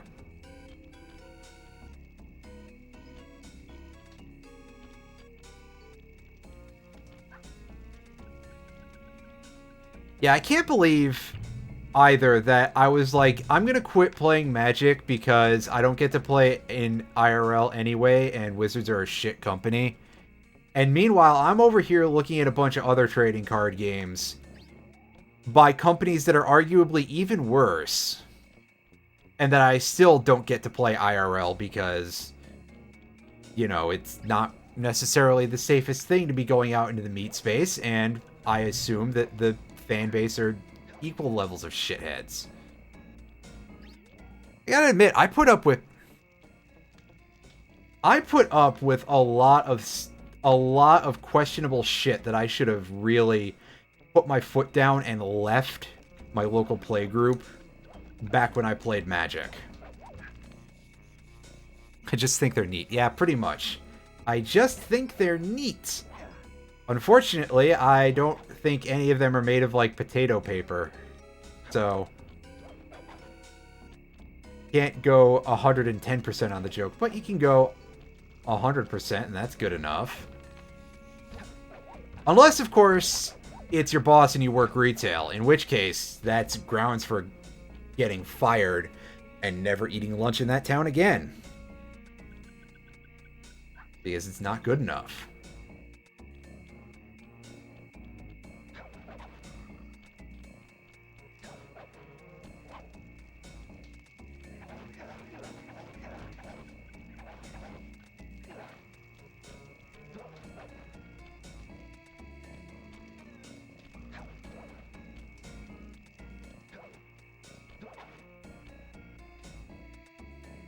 Actually, I gotta tell you, I still keep up with Magic-related stuff, and I need to stop doing that because I just get angry all the time.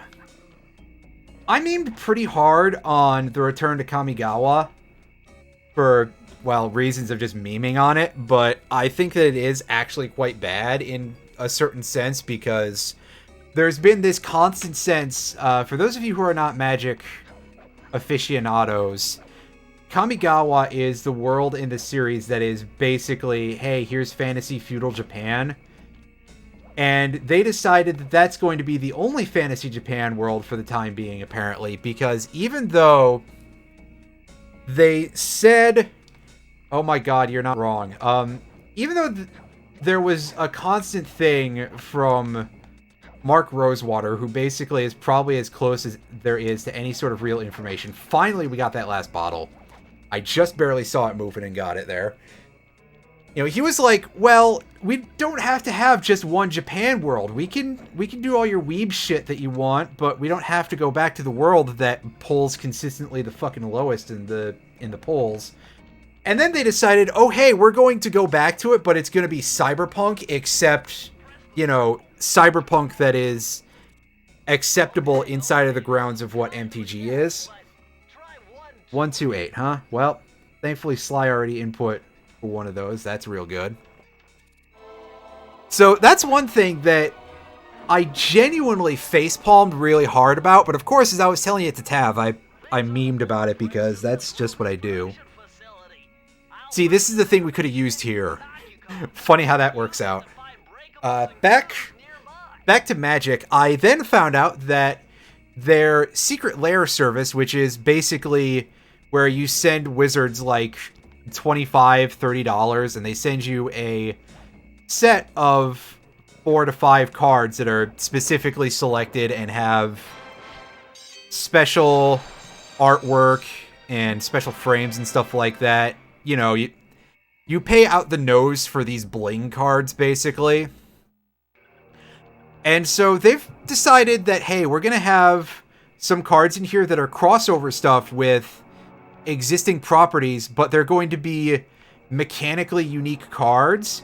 Like, for a recent set, they had a set of cards where they were all cards from the set, but they were styled up like Godzilla's, and they had alternate names and, like, alternate artwork of various Godzilla monsters, and I appreciate Godzilla very strongly, so I think that's kind of cool.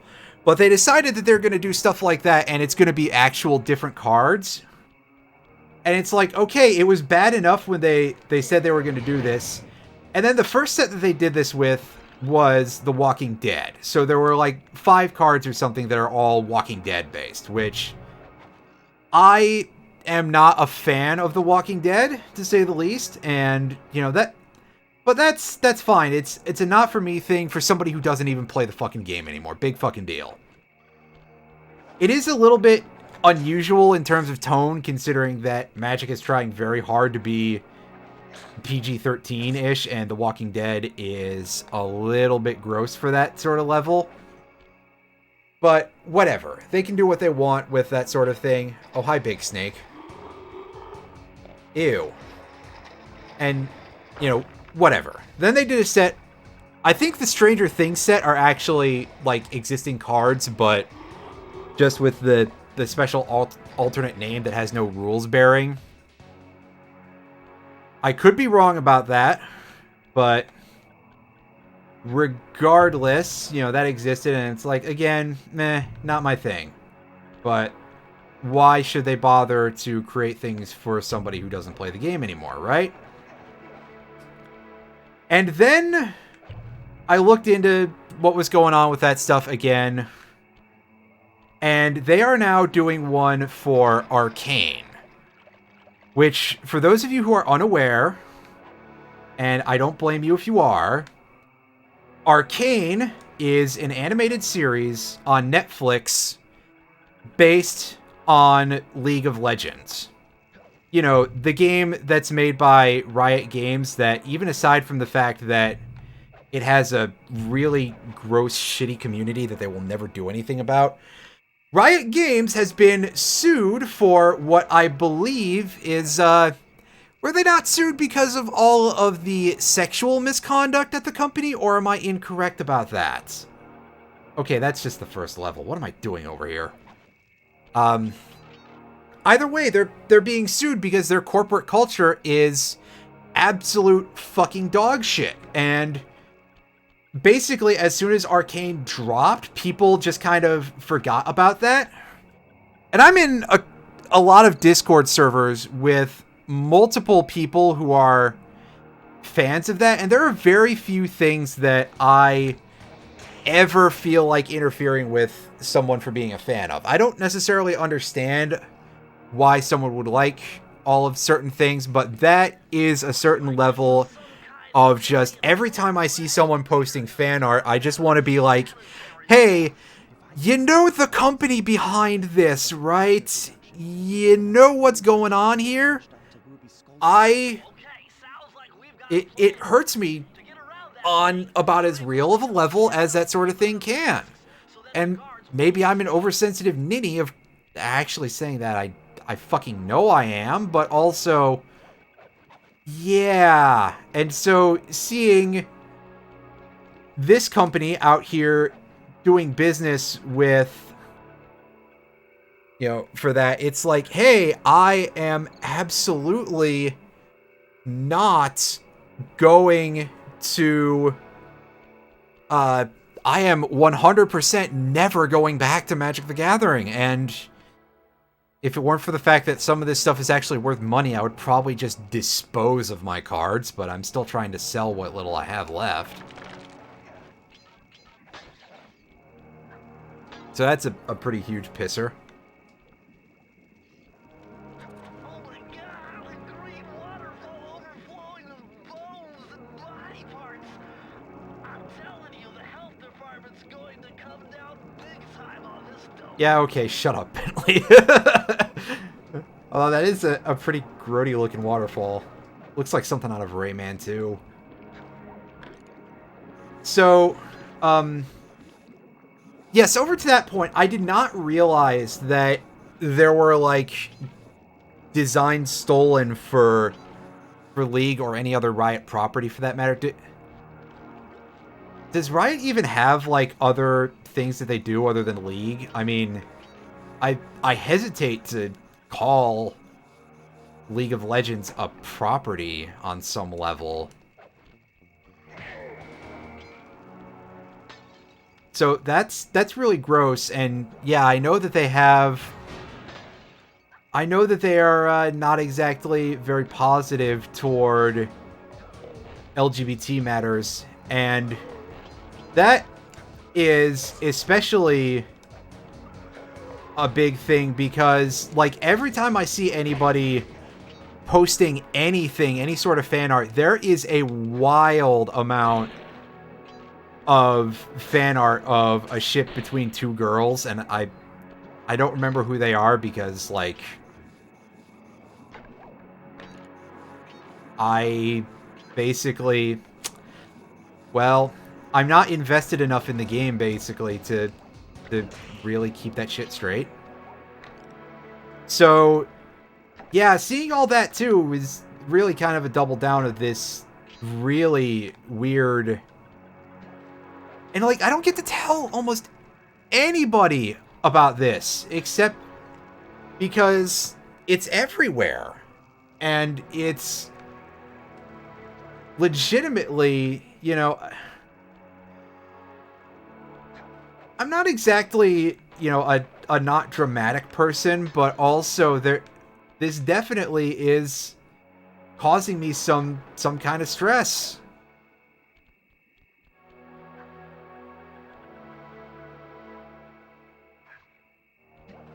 I do complain too much about people's tastes, but it's because they're all bad.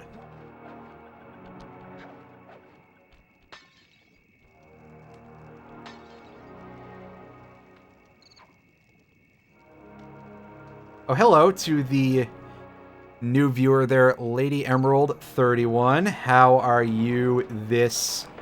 It's afternoon here. It is rolling up on 3 p.m., but I do not know what time it is where you are. Glad to hear you're doing good. Oh, geez. Can we even get over the... Yes, we can. We can just soak it. We can just jump on the spikes once and get hurt and get away with it.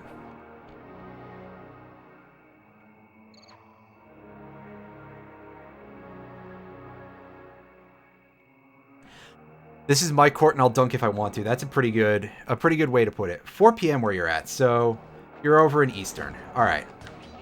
Cool. Nice to have a new viewer aboard. And I'm glad you're doing well.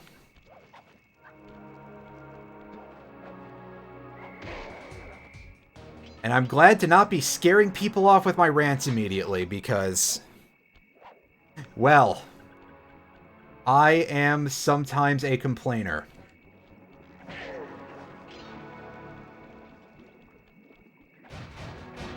But I don't necessarily begrudge anybody for any of that stuff. I mean, I like some things that I'm sure a lot of people would consider to be inordinately questionable. I mean, even though I don't play Fate Grand Order anymore, I am still a fan of the fan base, and I have considered going back to it because there's a couple of characters that I'm interested in that are coming in the next year or so. And, you know, again, it really would just be like, hey, I'm over here with this thing. It's a matter of holdings. I wouldn't be, like, spending money on that game. Sheesh. I mean, how Berserker is the best Pokemon. Berserker is a pretty good Pokemon that I think I didn't get to use because my party in Sword was full. And I was not used to the concept of that being the sort of game where it's like, hey, you can switch your party around, and I got too attached too early. Berserker is pretty good, though. Absolutely. Onyx is in a weird position. I meme on Onyx all the time because it has a stat spread that is not always going to work too well in your favor, but it's a very good, like, just utility Pokemon. Onix is probably one of the very, very best things that you can grab for yourself in Little Cup, which is the all completely unevolved level 5 Pokemon tier.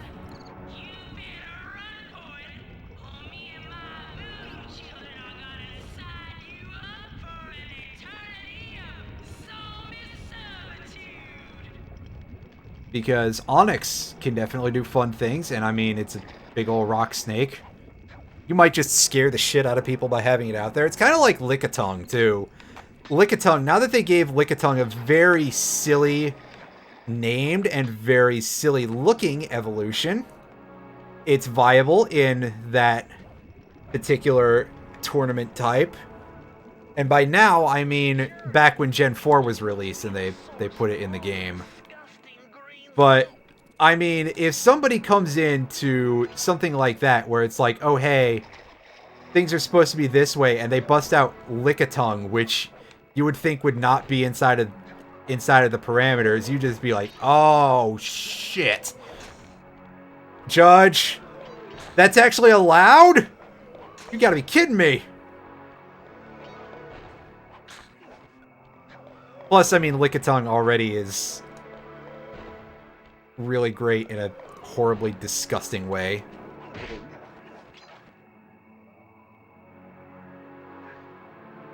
Jar Jar Binks is your favorite Star Wars character. Oh, that is a rare opinion indeed. I know a fair amount of people will defend Jar Jar in terms of, like, well, in general, and basically be like, hey, yeah, let's blame character usage for that one over the character itself, and hey, why not? So that's, but that is further than I think most folks would go. But hey, I can respect it. No, why not? 06 versus Unleashed. Well, I admit that my knowledge of Sonic Unleashed is basically just those levels went on forever. Is from what I remember of those, and I'm not opposed to the idea of having those beat 'em up type of levels in Sonic. I would take that as a gameplay style over what they gave Knuckles and Rouge in Sonic Adventure 2. And certainly, I think it would fit Knuckles a little better, but also, wow, they were long. 06, though. 06, I've seen somebody play through, and that's about it. And 06 is, like, kind of weird, but you know, the main things I know about it are, oh, hey, it's weird and a little jank, but you know, if you cleaned it up in terms of the jank of how it played, that would do a lot for it, basically. There was a group that was trying to basically make a port of it for the PC, like rebuilding it from the ground up, and it seemed like it was working pretty good.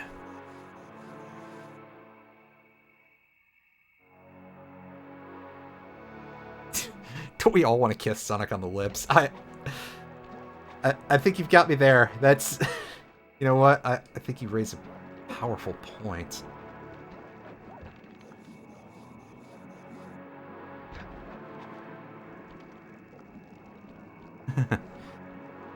So, back to the Star Wars point.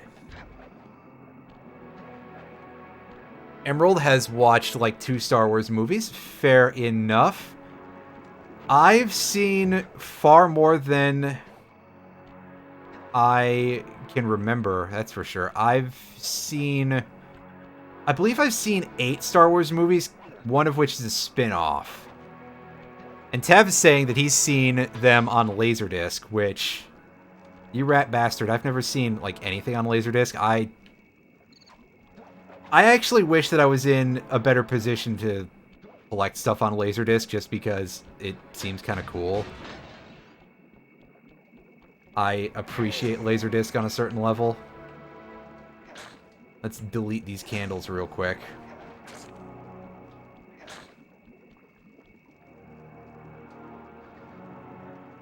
Was it the Ewoks one? It was not the Ewoks one.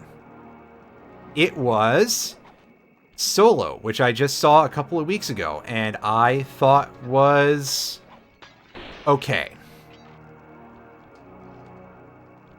It's a spin-off, and that's about the level of quality that it's at. 571, you say?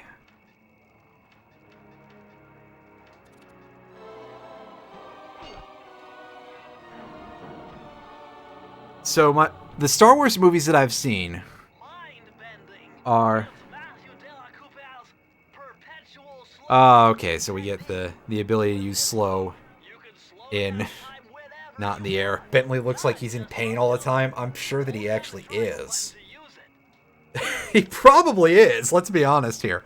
So, the Star Wars movies that I've seen all of the original trilogy in a couple of different versions. I've seen whatever was available in the early 90s. I was surely shown those as a kid, because that's just kind of how a lot of media gets passed down.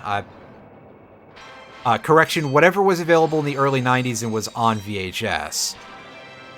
I saw the digitally remastered with THX VHS versions that were released in the late 90s or early 2000s or thereabout, that were in the big gold slipcase that had like half of Darth Vader's helmet as a design on one side.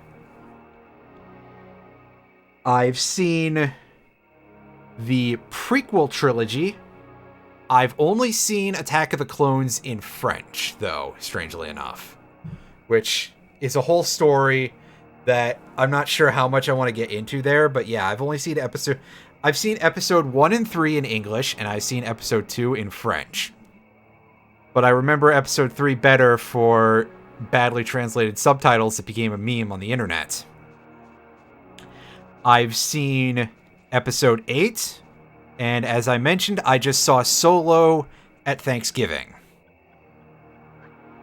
And Solo was, kind of goofy. I think my opinions about the rest of them are probably going to follow what a lot of people's are, although saying that The Last Jedi is definitely one that is a bone of contention with some people who are very silly. You've seen A New Hope and Empire Strikes Back. I will say that that's probably as much as one needs to see Star Wars-wise. If you are not super interested in the rest of the franchise and wish to cut it off there, by all means, feel free to, and do not feel bad about it. Alright, so now we get into the gimmicky levels for this area, which kind of suck. You get to beat up a bunch of chickens. With all the hay and feathers in here, just looking at this place has got me breaking out in hives. But we've got no choice. That ghost over there contacted me on Spectre Wave Radio, and we've cut a deal. He's promised us a key if you can whack 50 chickens. I guess he needs them to make a big pot of gumbo, but he's scared of the bob-toad. We have to whack chickens. Be careful, or they'll blow you to bits. Insert your own jokes here, because 50 in the time limit is going to be a little bit intense. This is not fun. This is fucking harsh. This is... Yeah, don't hit the ones with the bombs or you take damage. And of course, the amount of time you're stunned for is so long.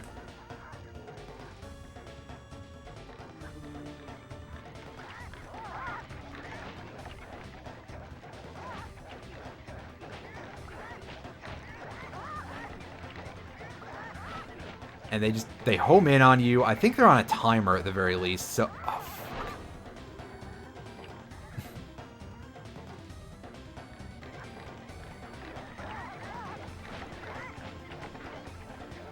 I haven't played any of the Lego Star Wars games, by the way, for keeping up with that conversation. And I know that there's Lego Star Wars films now, correct? But I haven't played any of the games. I don't believe I've played any Star Wars video games, actually, except for Star Wars Episode 1 Racer, which is actually quite good. Probably one of the better things to be related to Star Wars Episode 1. Gotcha! And the other one that I played was... Oh god, it was one where you were flying a spaceship on the N64. I want to say it was Star Wars Rogue Squadron or something. I think that's what the game was called. Was Star Wars Rogue Squadron. I could be wrong about that. Mostly I remember that there was a cheat that let you play as the Millennium Falcon. And I basically did that all the time because I was one of those people who was very quickly drawn to Han Solo because, well... I mean, there's not much going on with Han Solo, really, but he's definitely orchestrated in such a way that you're supposed to think he's cool. And the Millennium Falcon in general, I kind of like the way it looked. And mostly I remember, A, being absolutely terrible at it, and B, the fact that when you played as the Millennium Falcon, basically every time you started with a new life, you'd have one voice that goes, "The quad guns that pack a punch," and one of them that goes, "Chewie's not gonna be happy." And I can't remember who the fuck the voices are supposed to be, but of course it's an N64 game, so voice acting, you know, budget, only kind of existed. Yeah, I did not play a ton of racing games on the N64. I played a reasonable amount of Mario Kart 64, but I hadn't played it in many years, probably because I feel like there's only so much going on with Mario Kart 64. Diddy Kong Racing is a much better and more expanded game. And yeah, this is twin stick shooter times once again, so I'll get into that in a second. Diddy Kong Racing was really good, but unfortunately, I, never saw copies of that game growing up. And I, as a result, didn't get a chance to play a ton of it. I rented it once, and that's about it. And, you know, it was pretty good. It's basically Crash Team Racing, but with a bunch of Rareware characters that you've never heard of, and for the N64. I.e., really good.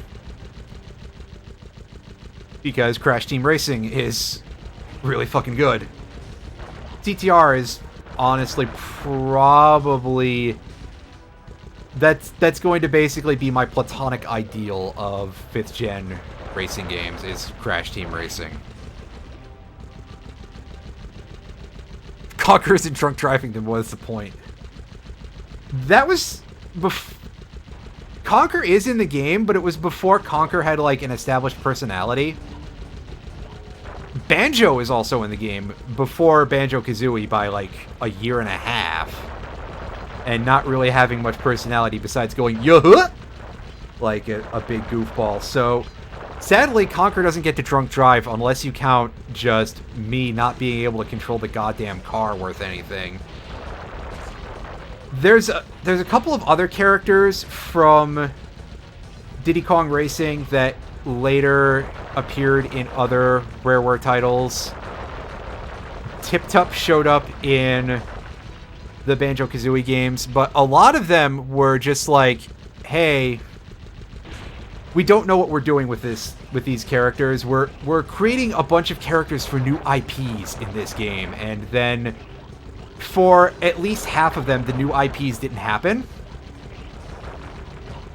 And Conker went through a wild history, really, because See, a lot of people, of course, remember Conker's Bad Fur Day for a wide variety of reasons. It's kind of a striking, iconic game for the N64, and for its sheer vulgarity. And oddly enough, Conker started as yet another child-friendly series.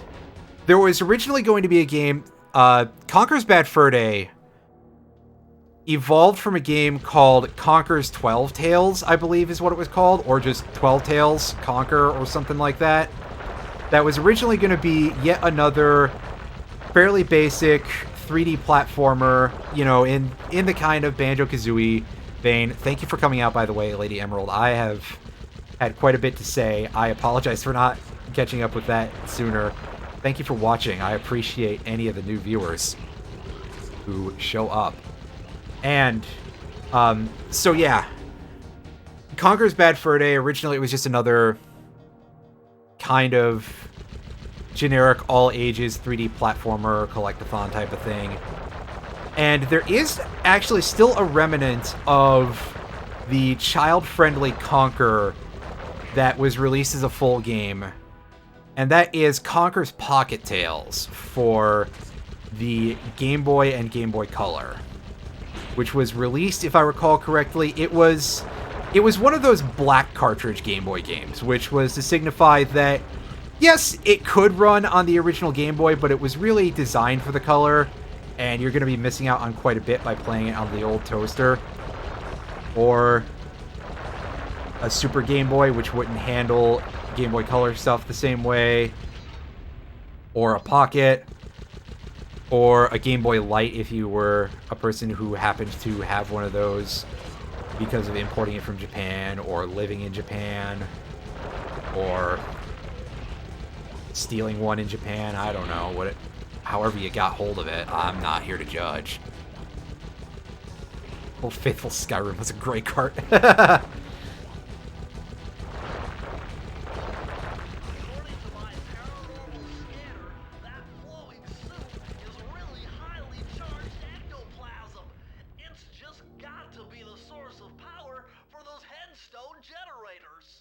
Well, alright, buddy. Don't fall in the soup, I guess.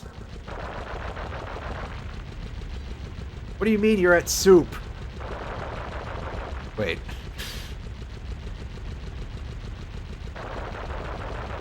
Yeah, so Diddy Kong Racing, a little weird, but a very good and fun game among racing games for the N64. Probably the best on the console. Crash Team Racing is going to go down in history as being my platonic ideal of the 5th gen racing game. I have still not played the remade version of Crash Team Racing. I do want to get hold of a copy of Nitro Fueled at some point, possibly for the Switch, just by virtue of taking that on the go. It looks pretty fun. They added a bunch of bonus characters. They added tracks from Nitro Kart. Maybe I'll finally be able to play as Pinstripe Potteroo. Because I don't think you could play as Pinstripe Potteroo in that game. He was just a boss. And of course, they added Rillaroo from Crash Bash, because that's anybody's favorite character, right?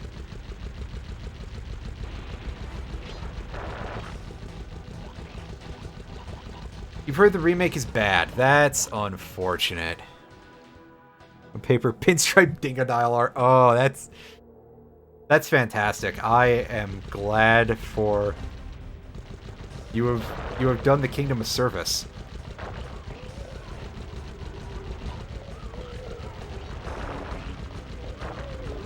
Dang it! By the way, this is what happens when you game over. Very little. And there's our health item that we got for 100 coins just lying on the ground. Like, hey, you should have had that, but you didn't. Womp womp. This game is rude as fuck sometimes.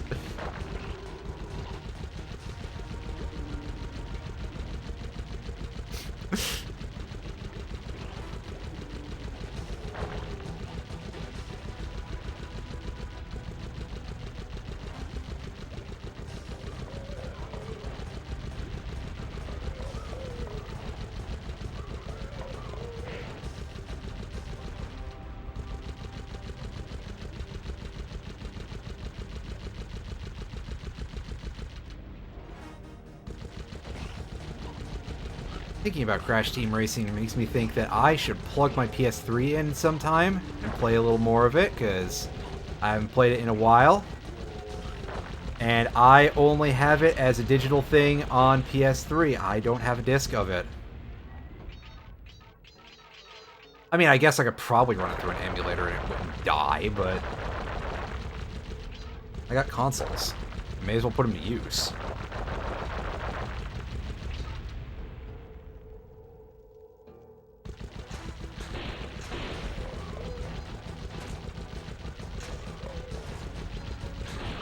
Hey, free one up. Yay, yay, yay, yay.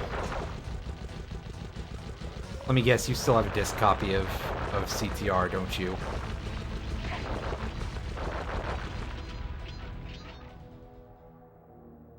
I'm pretty sure like that and Legend of Mana, which is another thing that I only own digitally. I have Legend of Mana on PS3, but I don't have a disc copy of it because I'll be honest, I'm pretty sure every time I looked at that game, it's been like 40 bucks or higher. And so I didn't really put a whole lot of thought into buying that, because I prefer my retro games to be less than they were at the time that they came out. Thank you very much. I mean, the company's not making any fucking money off of it. And I mean, even if Square Enix was making money off of Legend of Mana, what are they gonna do? Continue not making another good Mana series game?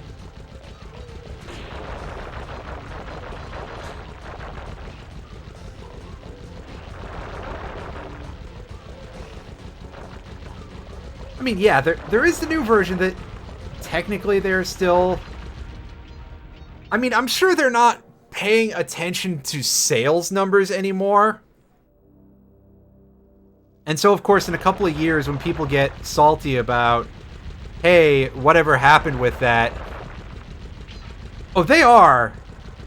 They are very repetitive, too, and it's kind of like, hey, I want this level to be over. Unfortunately, the gimmick levels in this game are like that. There's a lot of them, and their sound design kind of sucks for reasons like this, because, you know, they can't do well enough with just, hey, here's a stealth action 3D platformer. We have to include this low-budget twin-stick shooter. You know, I've played Toho fan games that control better than this.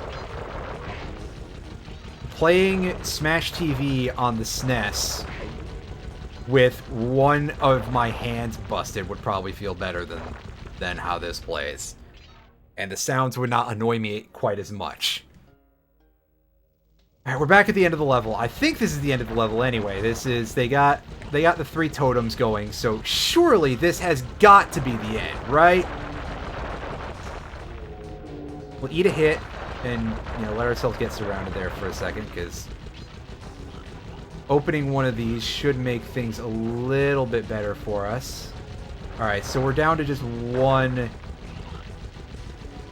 big tomb to deal with here. And there we go. That's a lot of cats. Mach speed section, but slower. Gee, I guess so.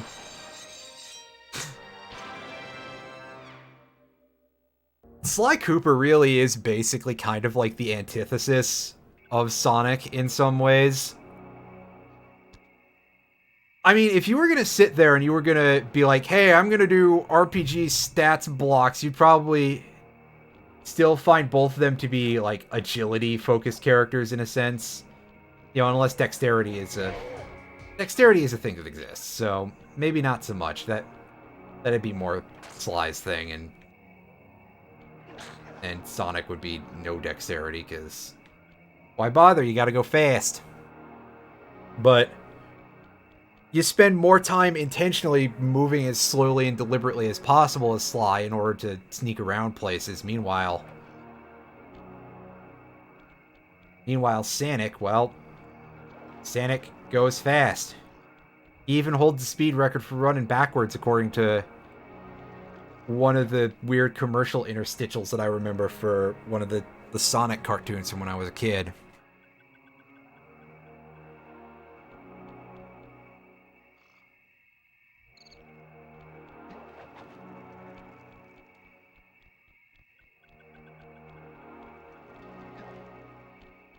The Sonic cartoons were freaking weird. That's okay. Yeah, it's Descent in Danger. I'm looking for. Is it back in the other half of the level, and I just keep missing it?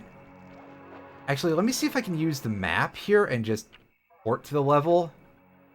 Yeah, see, here we go, Piranha Lake, and we can't just warp there. Okay, we gotta actually get over there.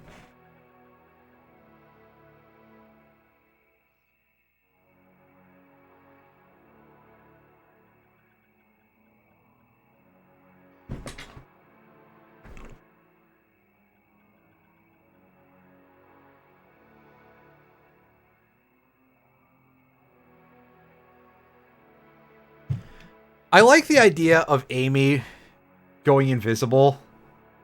That's very funny to me. That, like, Amy is the stealth character.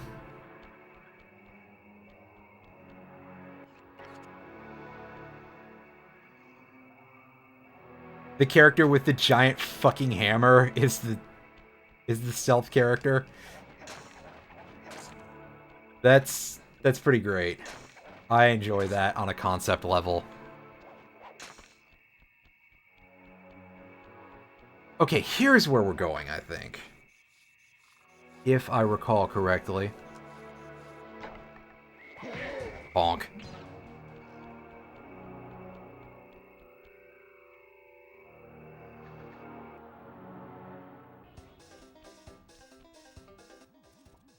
Sly, the only way to open up that voodoo gate is by lighting all 25 tiki torches with the flamethrower on your Oh, God. Use the left analog stick. I hate this level so much! Fire the flamethrower. Oh, and one more thing. You need fuel from the flamethrower, and the only source of oil are those piranha you see swimming around. Run them down with a boat. One fish fuels one shot. Hurry, you only have 2 minutes to get all the torches lit. This level controls like absolute donkey shit. So we're probably gonna fail this like a lot. I think today's stream is gonna end up going over time just by virtue of this terrible fucking level. So I mean the basic concept is pretty simple, but the hit detection on these piranhas is I hesitate to call it hit detection. And they move so fucking fast. And you also move very fast, but unfortunately, you steer like you have no hands. You steer like you're Conker driving drunk.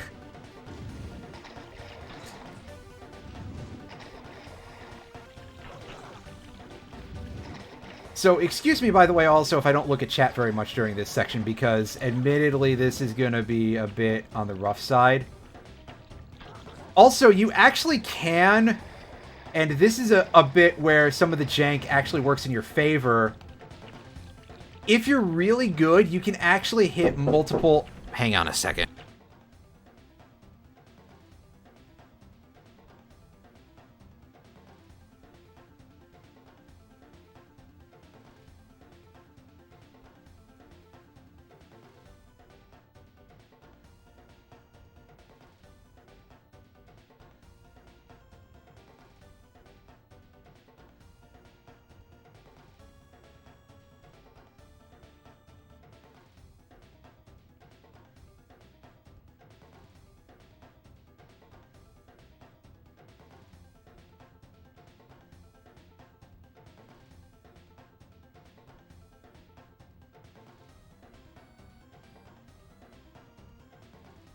All right, hang on, folks. We're taking a couple minutes intermission here.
Okay, folks, we're back. Or in the holdup. We are going back to this, and I think I've described most of the problems with this. Needless to say, it is not unusual for me to end up with, like, a second or two short of getting finished here. And also, it's often very hard to see where all the torches are, just because they sometimes will blend into the background a little bit, because everything is so brown. It's like you're playing Battlefield or something.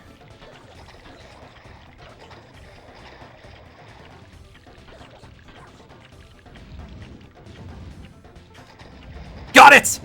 First try! Holy crap, I can't believe it. Oh, also our HUD is gone, but we did still have a shot left. Also, I believe if we continue to run these fuckers over, yeah, we can still get ammunition. And excuse my little belch there.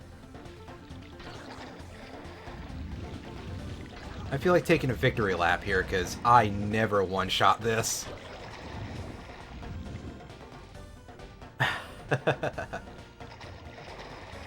Anyway. Okay, that's enough, that's enough of that.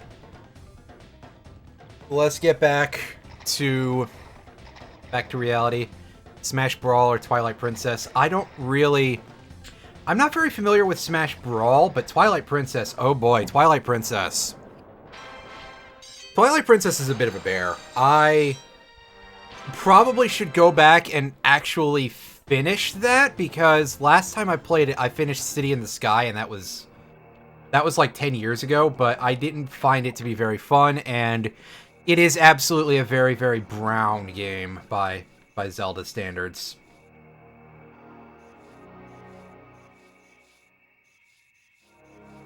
And I'm not 100% sure how people consider that to be their favorite in the series. It's kind of amazing, unless it's just like this is literally the first one you played.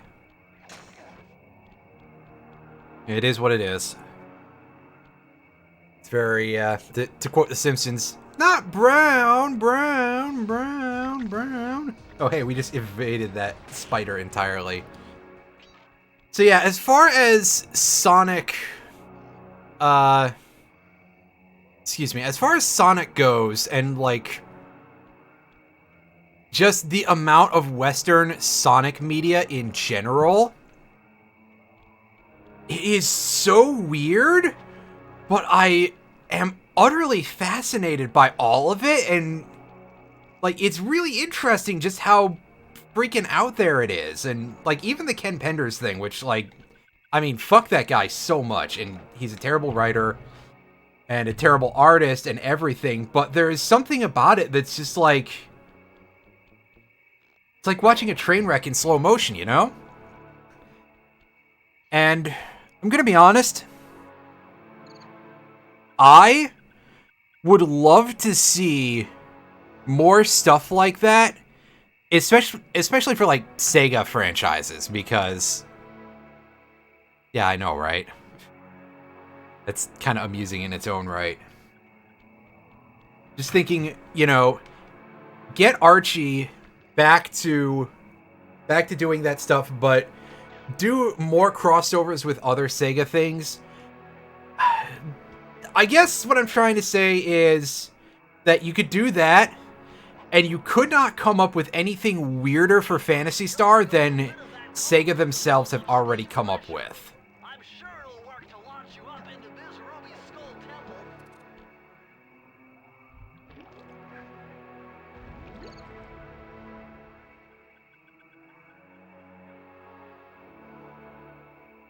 It's boss time, everybody. And this boss is fun, but I'm not going to be super good at it. Could feel that Cooper vibe a coming. Most distastefully bad juju. Yeah, well, you give me the creeps too, lady. That voice actress is white, I'm pretty sure.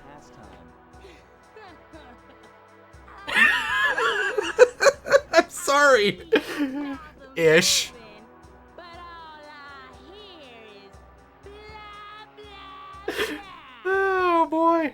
Well, if Jaws need to flap, then let them flap.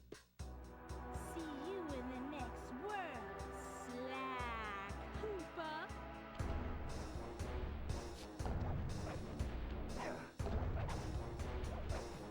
Alright, so before we can actually get to the fight proper, we gotta jump on these teeth platforms. I like that the like indents and the texture on top of these are like the inside of molars and stuff. Not mine. My teeth are terrible. But it's pretty cool overall. Come back here. You can't run away forever. Quite true. Quite true. Why don't I have my servant Chumley escort you over here? All right. What's the catch? Oh, not much. Just a little game I like to play with all my annoying guests. Lost World. I haven't played Lost World yet, but that one... What do you mean? Well, I've heard mixed opinions about Lost World. I should probably get to it at some point. I think I have a copy of it on Steam, so it wouldn't be hard to set that up. What I do, It's not like I didn't devote a tenth of my hard drive to Sega earlier this morning anyway, for reasons of setting things up for a future video. Little voodoo Simon Says, huh? Sounds easy enough.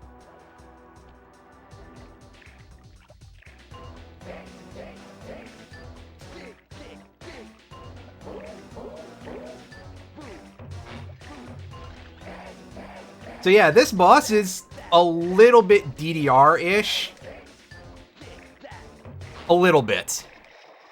And the timing on it is not always easy, and it's worse when you're someone like me, who has no sense of timing to begin with. So this is going to get a little bit ugly.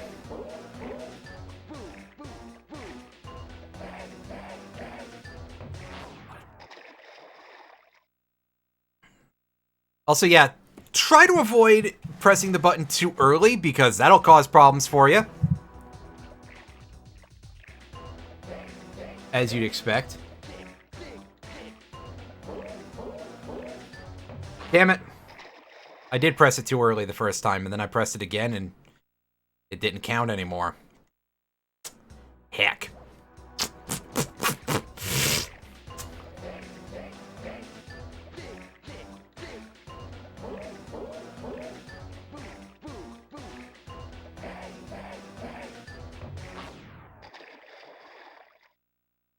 I probably should go a little quiet for this part, just by virtue of the fact that it's not a thing that I'm good at.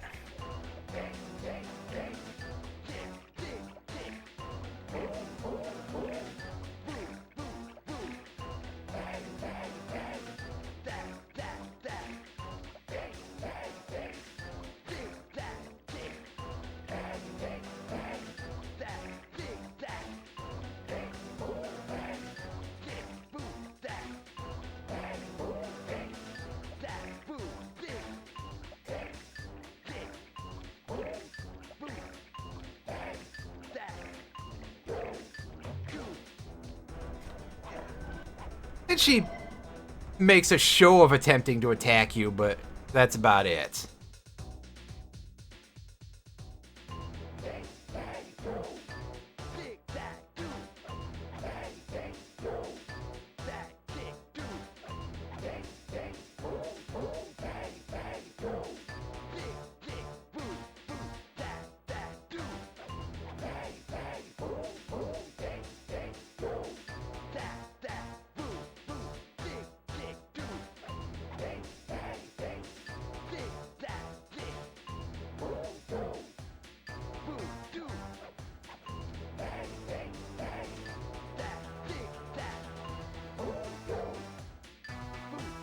Shit.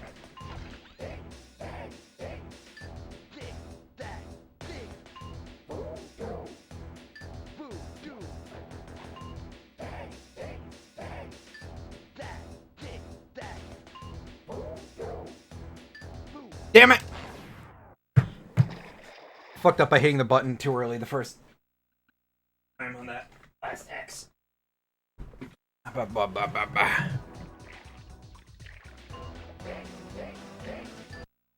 Pause for a second while I adjust my chair.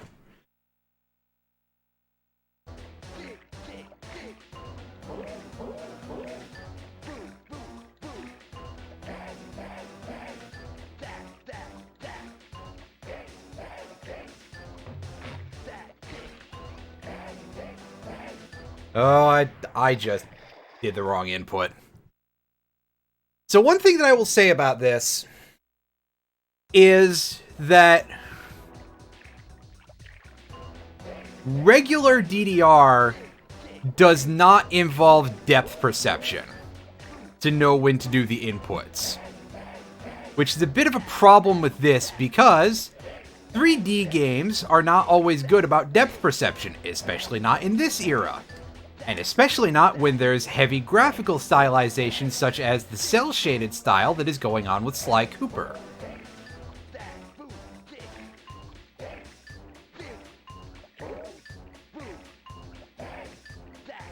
So it can be very hard to tell when you're supposed to really do shit. Yeah, this boss is rough, but I kind of respect it for reasons of... I mean, I think it's mostly fun, except when it's not. Like when I fuck up the inputs there. That's not so fun.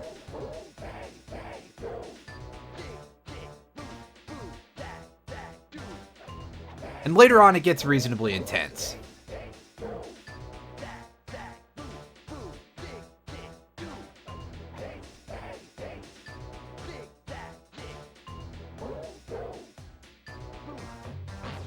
Bullshit! Bullshit, I say. I pressed that too early.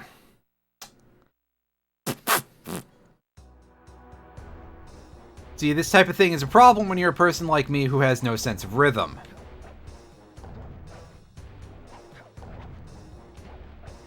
And you would think by this point I would have acquired at least a little bit, but nope, not so much.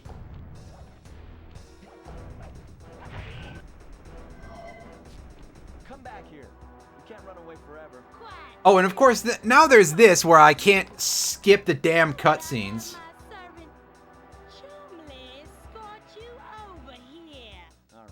So I have to sit here with this cutscene that is intentionally and pointedly padded out more than usual. See how well you pay attention. What do you mean? Well, I'll unleash my mighty mojo magic upon you. If you repeat what I do, you'll dodge it just fine. If not, you'll get zapped. A little voodoo Simon Says, huh? Sounds easy enough. What a crock. Yeah, a crock of shit, maybe. Well, that's the easy joke, and I just made it. That's okay. This isn't a sequence that really is conducive to me being funny, so...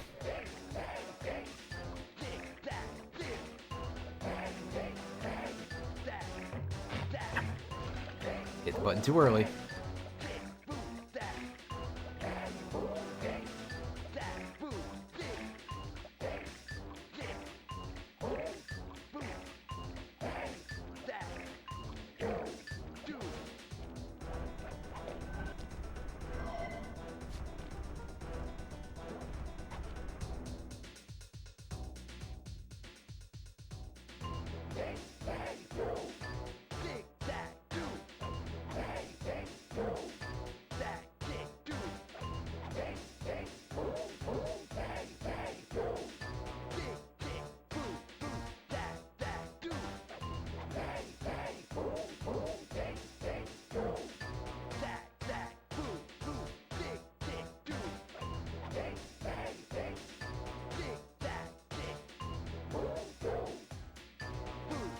Yes, got an extra hit.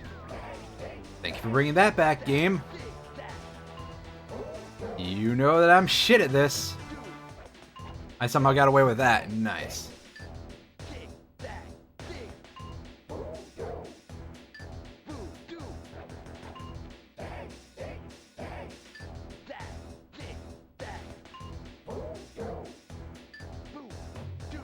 Dang it. Dang it, Bobby. I think I still got away with that, though. That's kind of impressive. Alright, well, here we go. We're on the back of one of these big old mosquitoes.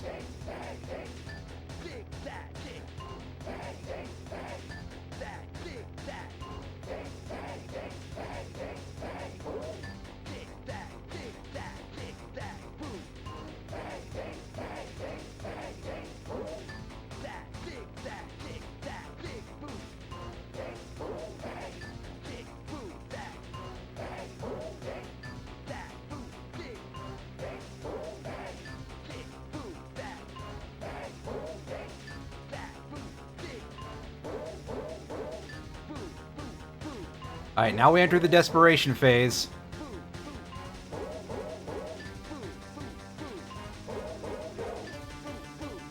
Get out of here! I only took one really stupid hit that fight. That time. See, we picked it up eventually. And there we go. The Construct 7 of Sly Cooper. What the fuck does that mean? Unfortunately, now I'm just picturing Construct 7's little dance that he does at the beginning of what's basically part 2. After you come out of the rift. Ms. Ruby's section of the Thievius Raccoonus. Imagine the rhythm is just in primes. Ancestor, slight in common. His invisibility technique allowed him to steal from corrupt pharaohs and greedy noblemen. Right on schedule, Inspector Fox's arrival cued my exit. The production of zombies, made illegal in the World Peace Accord of 71, what? earned Ms. Ruby a life sentence behind bars. While the gang and I enjoyed a few weeks in the tropical sunshine, working on our tans in preparation for our next caper. Oh shit, that sounds like a fucking nightmare. That sounds really awful. Travel plans to China have all been worked out. Well, we got a little time. Let's see if we can't get started on Chapter 4. It'd be nice to see if we can beat this game next time, and it would be conducive to start this one in that case, because the road trip gave me the time I needed. This can get a little bit long. The Panda King. I've got to redo that text at some point. Born penniless, he was fascinated by the fireworks rich noblemen I think set white off with every black year. shadows would do better. He spent a decade learning the art.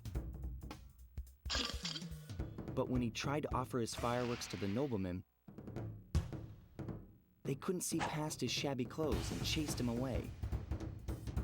Humiliated, the Panda King took revenge on those who shunned him by using the very tools of his art for crime.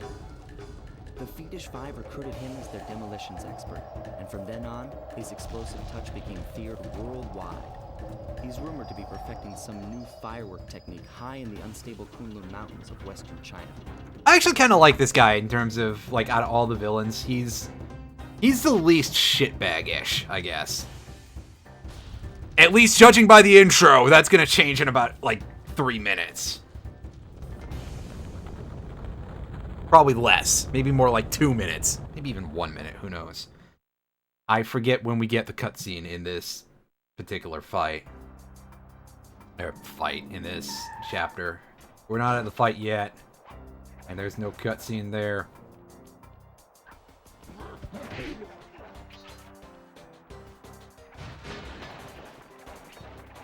This is a place where we really want to get all the bottles, by the way. So, let me demo our new power real quick. Hold circle, we turn invisible. However, you'll notice a bit of an issue here.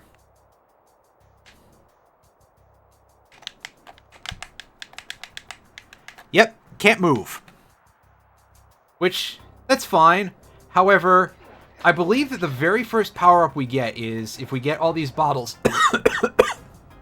Oh god, pardon me.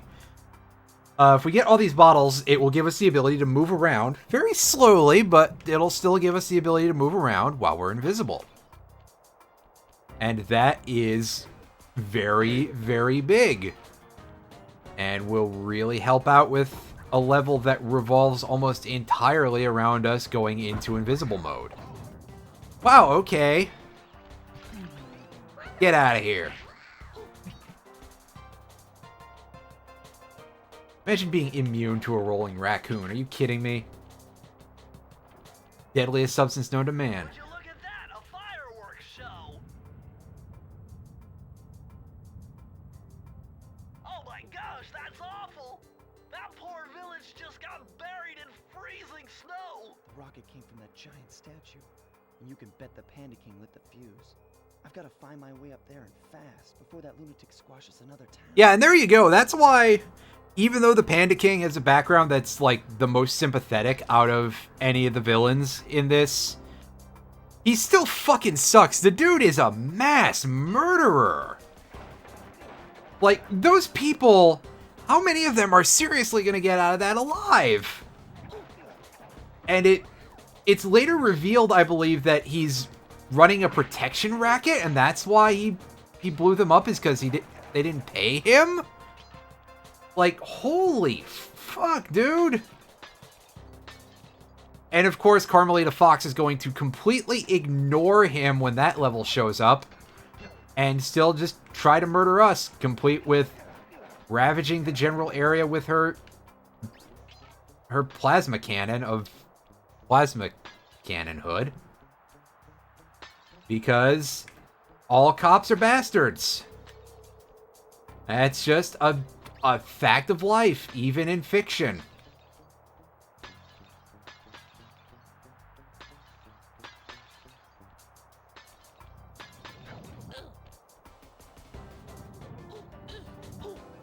And see, that time... Oh, wow, okay. Yeah, I think I got clubbed on the head while I was rolling at those dudes. That's not so great.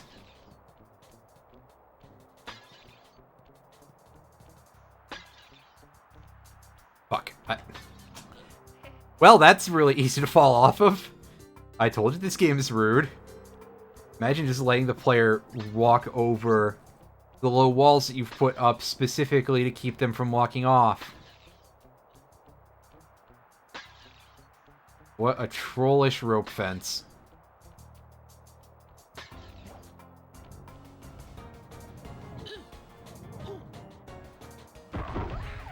Imagine a game where every aspect is designed solely to troll the player. Oh wait. That's Omicron. Ugh!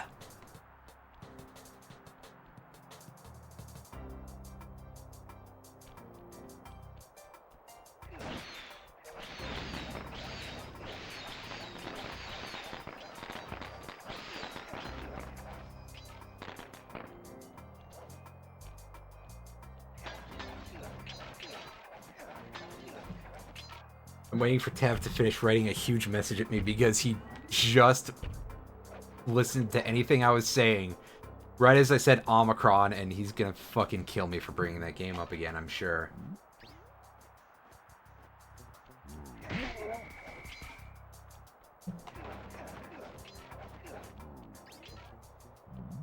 Ah! Wow, didn't even blow the whistle on me. Just exterminated with extreme prejudice. Turn around, you sword man. I once again pronounced the W in sword like some kind of weirdo. I can't stop doing it anymore. I did it as a joke, and now it just... I'm stuck.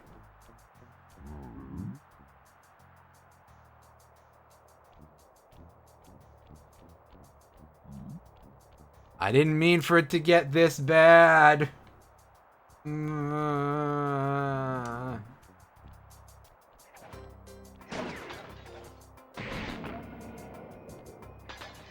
Nice.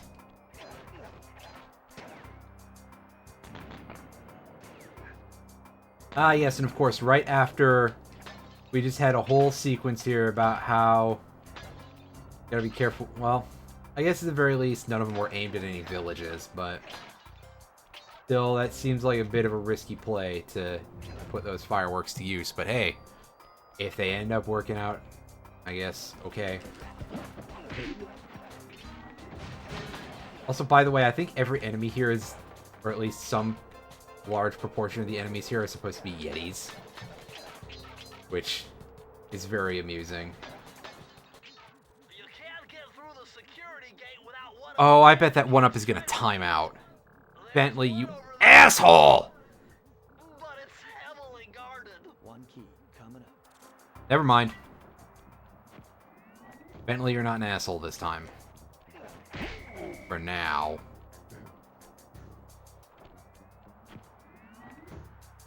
Also, yeah, once you trip an alarm of any kind, or the guards are under their loud whistle, you cannot go invisible again, which, you know, fair enough. That seems like it'd be pretty cheesy. But I guess they can smell you sweating or something. Also, for some reason, grabbing these clue bottles doesn't set even a single one of these dudes off. This is going to be another case where we should take this thing out and use it to good effect. That'll do. Ah! Fuck! I'm far too far out here to... Oh. No, I managed to shake him off. That... Fuck, that was really stupid of me what I just did. Well, I'm playing this like trash, but I got the life at least. Look at that tree or something. Alright. How many do we need? 6.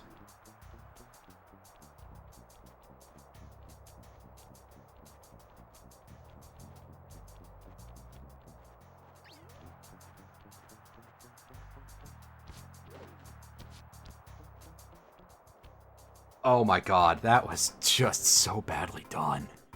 That was just me playing like... That's not even... Dang it. Dang it, Bobby.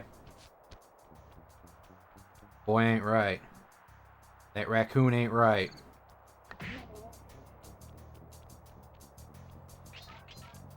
Chuck some exploding hats around here.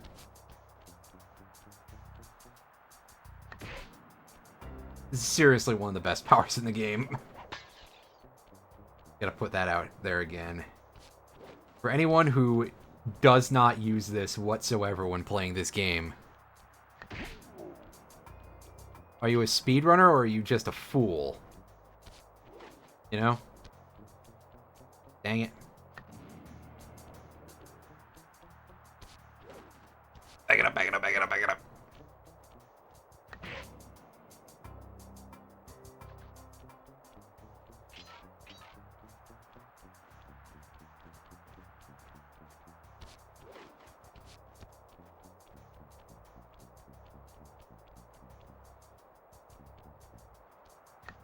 Damn. Screwed up the timing really badly there. But, once we deal with this dude, there should be one guard left that we can just deal with the regular way of shock and awe. Get the key. Slip on the ice a bit. Now we gotta find the rest of the bottles on the way back. I'm pretty sure that all of them are gonna be hanging out around the outer walls there.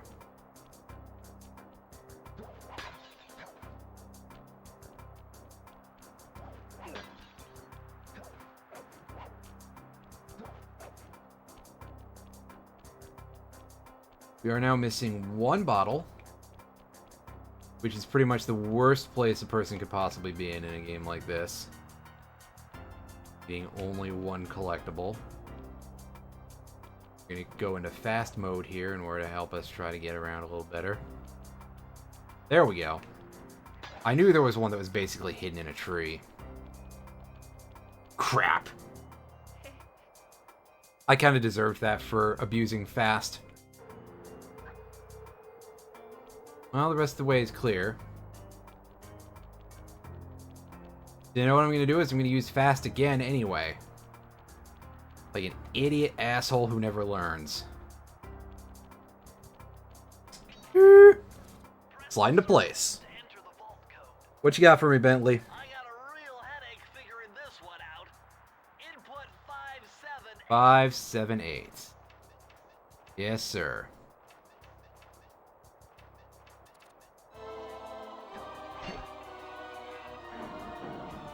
Alright, so this should be our move while stealthed ability. This just gets better and better. I'd always heard that one of your southern ancestors, Huckleberry Cooper, developed a technique to move while Yes! staying invisible. Hold down the circle button to turn invisible, then move around with the left. Oh, these abilities are getting fucking good now.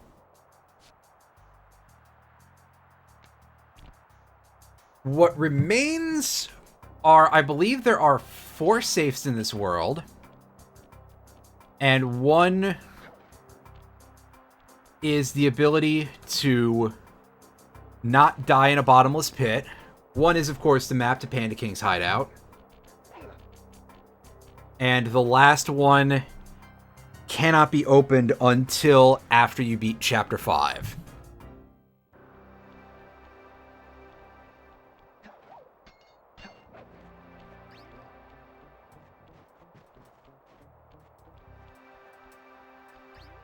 Oops, speaking of dying in bottomless pits. There I go. Actually, let's crack open the map real quick and see what we've got available to us level-wise. We got 3 options. We got the Flaming Temple of Flame, the King of the Hill. I think that one is a racing level, like with Murray and the van. And the Unseen Foe, which is a level all about using that invisibility power.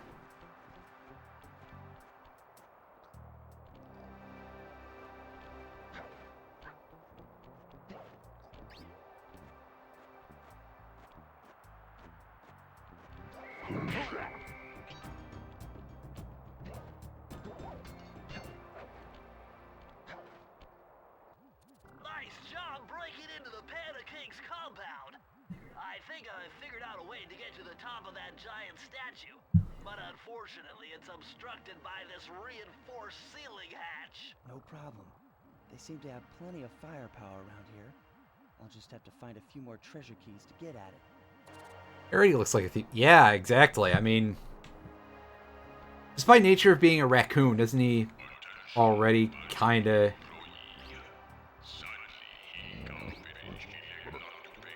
have mask-like markings most of the time anyway? So this dude really doesn't want to let us pass, but we can get there. Bonk. Let's do this level first, because this is one of my favorites now that we got this power. This level is like 10 times easier just by virtue of that, and it is just fun in general. You get to be invisible most of the time. Who could dispute? Who could complain? Who could argue?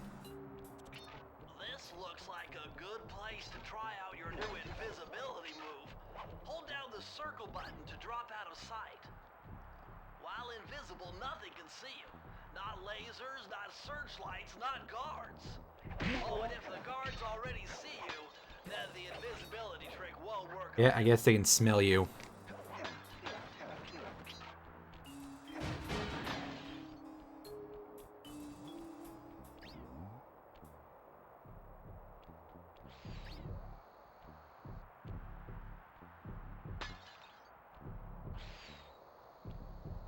Again, I like the fact that we can just do this shit while literally inside the searchlight, and they are not programmed to be able to deal with that, because why would they? That's more effort than is possibly necessary.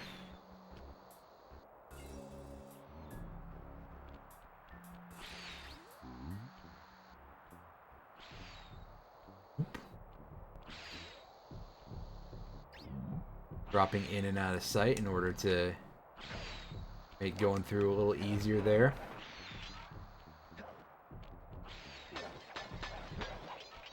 Alright, so here we get some laser walls. Oop, they are whipping through pretty fast. Spotlights are a bit of a joke, but of course the laser walls, whoop! Absolutely not. That's usually instant death if you don't go invisible. And denied. No stairway. Denied.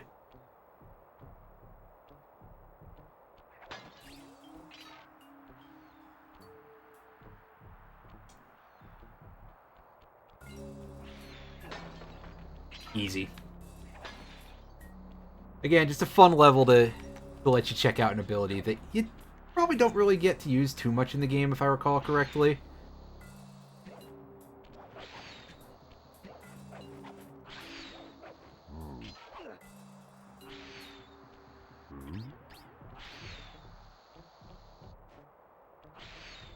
Yeah, no, we want to go around to the other end. Again, snow dropping on the guard's head. Not a damn thing. Drew doesn't do a damn thing. He just sits there and reads off the cards. That's all.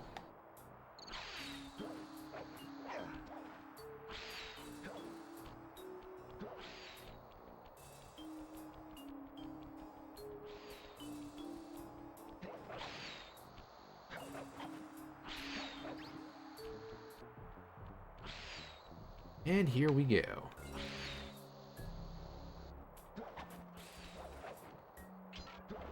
Photographed by checkpoint machine. And what have we got here? We've got a guard on a backwards conveyor. Now, this ordinarily would be a part of the level that really sucks butts. But now we have a way to mitigate the amount of butt sucking going on here by doing that. Unfortunately, we just did not manage to get in a fast enough strike on that dude. So we're going to want to turn on our dive ability here, I believe.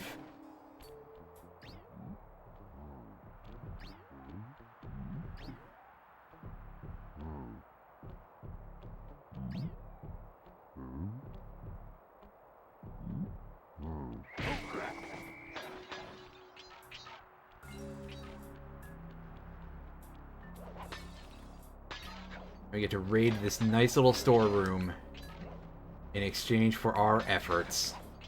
Oh yeah. I do love a nice little storeroom.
See, this is a place where, again, that ability to walk while invisible comes in super handy.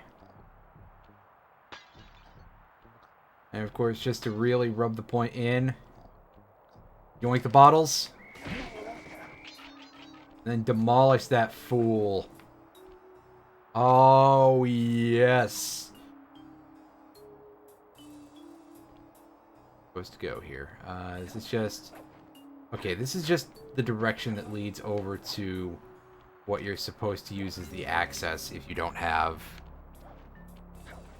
the walk while invisible move yet. Which may as well... Lethal was in here earlier making a joke about cheats. That's actually almost a cheat in a way. Or at least it would be if you went at full speed. God, if you went at full speed with that, it would be so fucking broken. Just the grossest. The most disgusting you could possibly be. The most disgustipating. Alright, you can see there's a ton of bottles here. We'll handle that in a bit. First, however, we've got this laser pattern, which we're going to try to deal with no invisibility.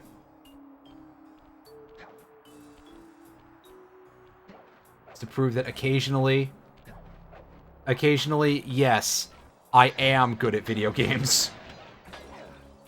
Get fucked, game.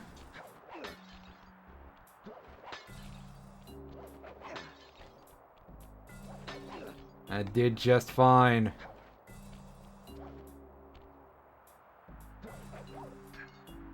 And we grab this hook and make our way further into the level. I believe there's not too much left of the level, and we almost got knocked off of the platform there. Oh, there's one bottle left. Are we in this position again? Ew. I don't like this shit. Sheesh. Why you gotta be like this, game?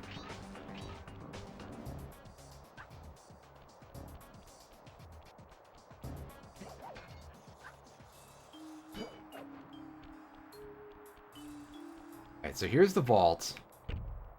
Where's our one last bottle? Ah, it's right up there. Of course it is. Thank goodness for that. Alright, what you got for me? It was a challenge, but this vault's combination has got to be 667. 667, huh? A little more than you bargained for. Am I right? Clonk. Alright, come on. Immunity to instant death pits. Incredible!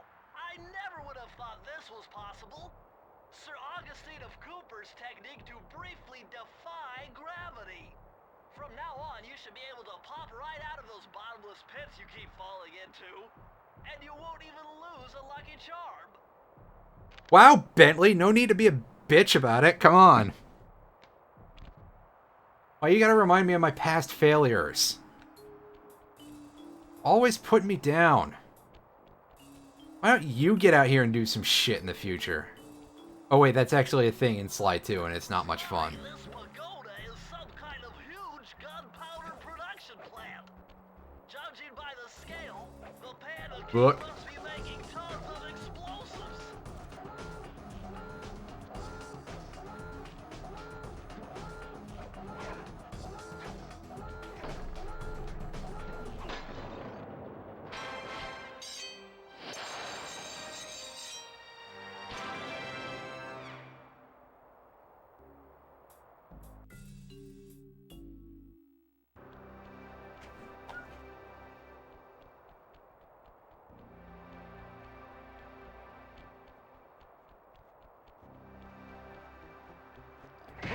Clonk.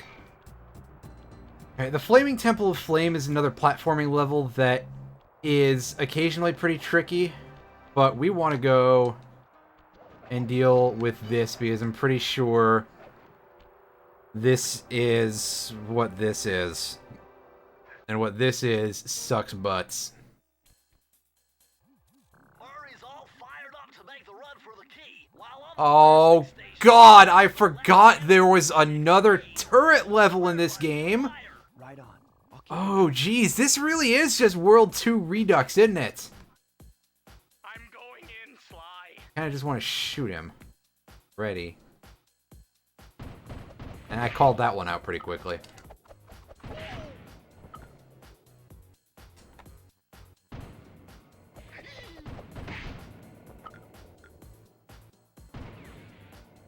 You should probably stay a little further back from that, my dude, but I am not the boss of you. We're just business associates. A bit more democratic, really. Nice shot. Oh, I thought there was another dude in there. Oh, I heard him. I heard him that time.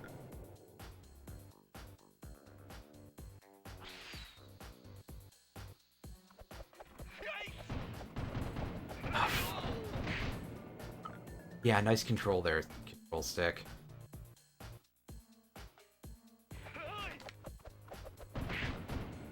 Yikes. I'm half done. Half done, you say?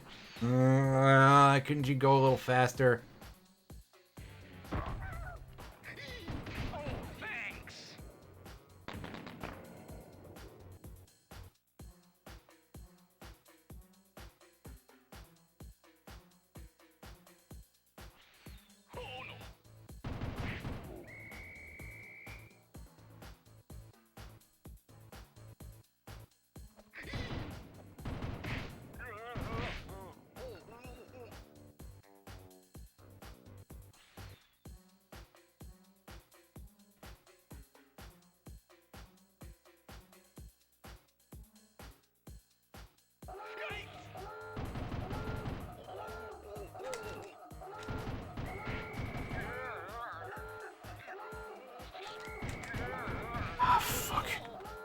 Oh boy. Yeah, okay, this is good. I'm glad that there's this whole basically siege segment here at the end. Time to move, Sly. Alright, well.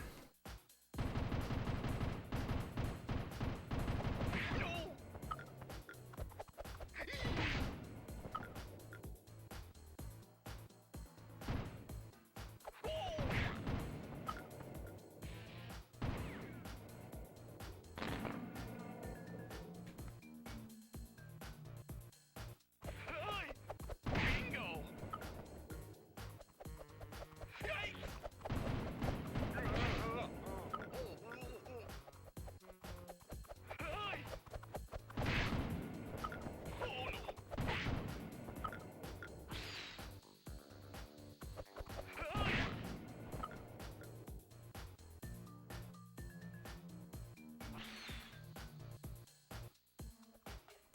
Oh, I forgot about that guy. Oop.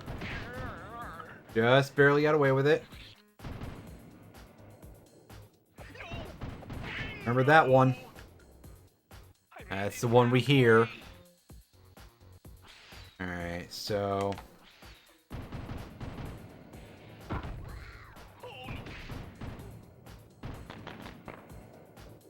Bridge drop. And this is gonna be... the Yak Man. More like a monkey, but for some reason my brain just goes yak. Alright, these guys go to the sides.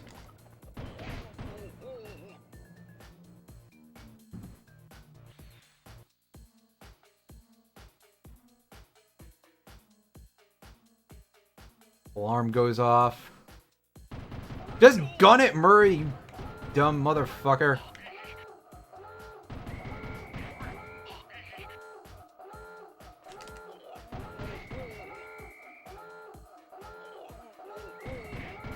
Oh good, the placement of these enemies popping up is random.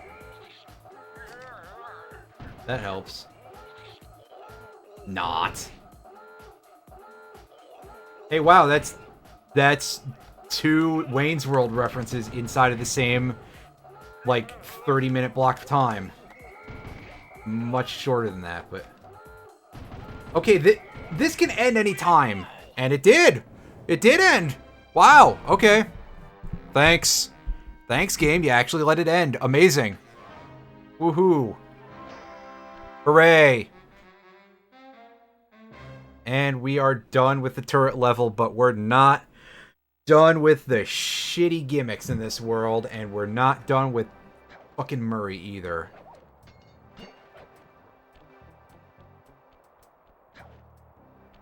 We're not going to go to the last level of this side of the world just yet. We are going to instead open this up, launch these rockets, and we're going to go find us the last Murray level for this world. And we're going to do that in order to wrap things up, because it, as I have alluded to, is another racing level, and that sucks. But I've calculated the trajectory of these rockets, and I'm 99% sure you'll be able to ride them all the way to the top of that statue before they explode. What about that other 1%? Well, in that case, Sly, you will be blown to bits. But the experience will no doubt be spectacular.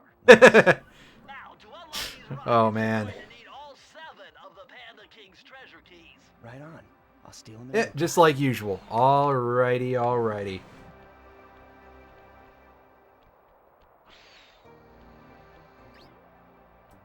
And so we know how to deal with the guards. We stealth up to them and we just demolish them as quickly as possible.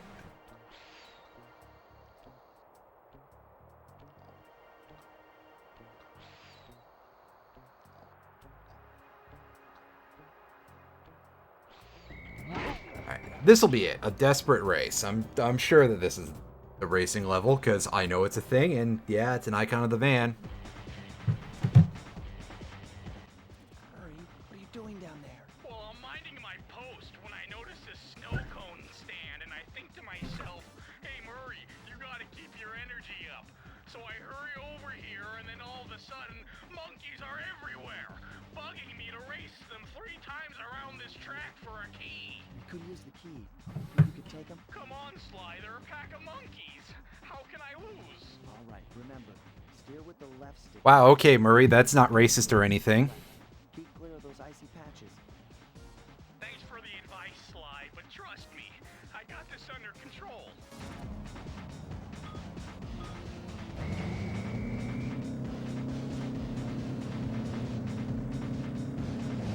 Yeah, this is probably going to take a couple of times for me to really learn the track. And again, we've got the same theme that we had from the last race level. I'm pretty sure this is even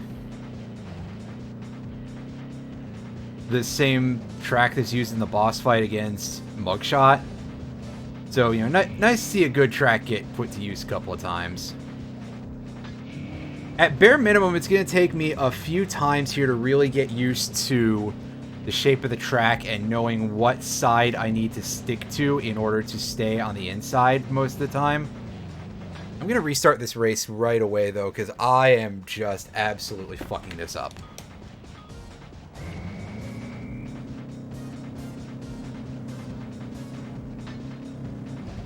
Get out of my way. Come on. Not like that. I wanted you to fall back.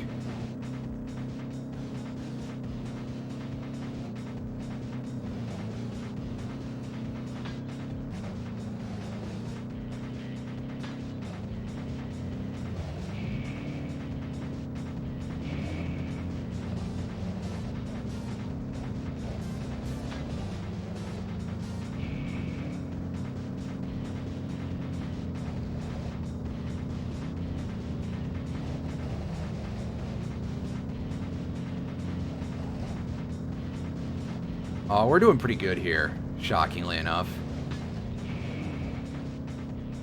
Gotta catch up to number 1. And to assist in my endeavor, I am going to try to stockpile a few nitros here.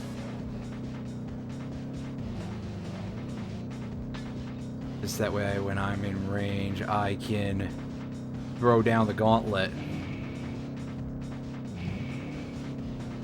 Or at the very least, I can use that to recover from bad turns like that.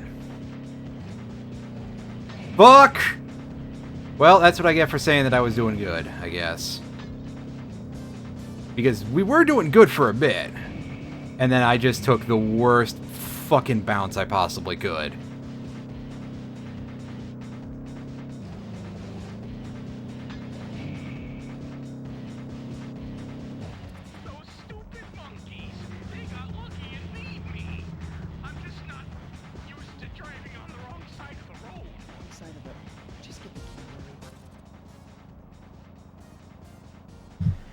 You know, maybe if you wheeled in the, you know, maybe reeled in, pardon me. Maybe if you reeled in the freaking monster truck shocks. I mean, come on, Murray. It doesn't matter how many logos or flames are on this thing. You're driving a van like a suburban mom. You're not fucking cool, dude. I swear.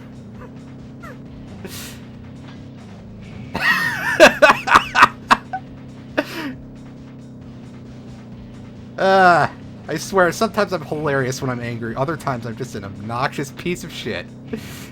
And then there's times when you can't tell the difference, can you? Actually, the real joke here is that you can't tell the difference because I'm always an obnoxious piece of shit.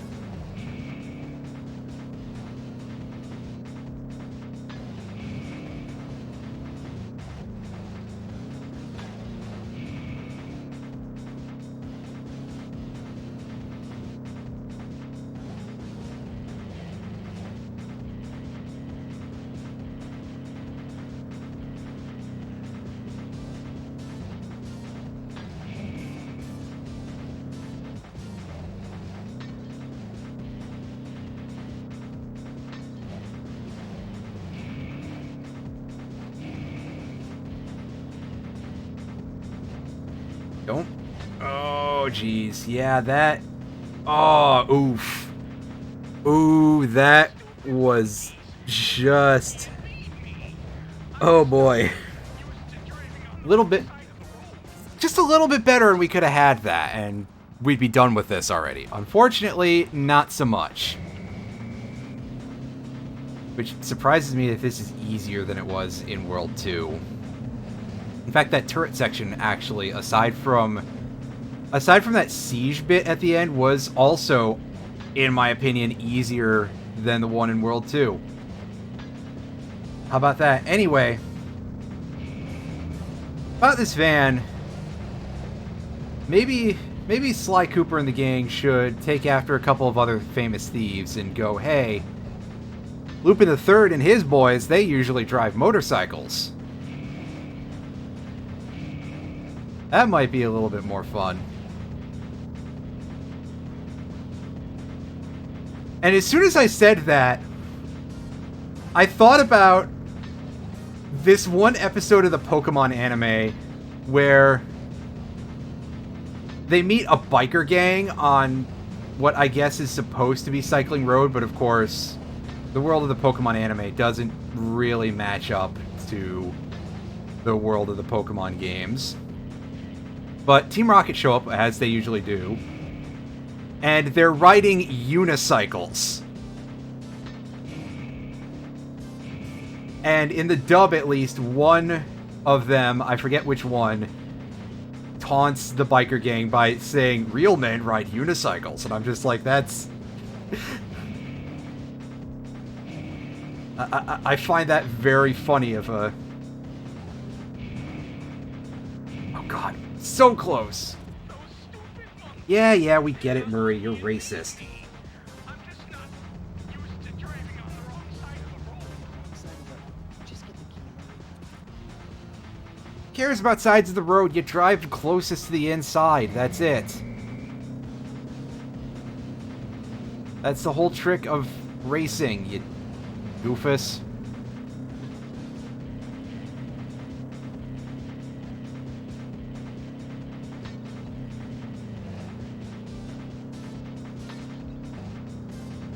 Of course, there's also quite a lot of times when that is not conducive to you collecting boosts, which is unfortunate because you will really want a lot of those in order to help you pass in certain situations. However, that last car up front is just kind of really nasty.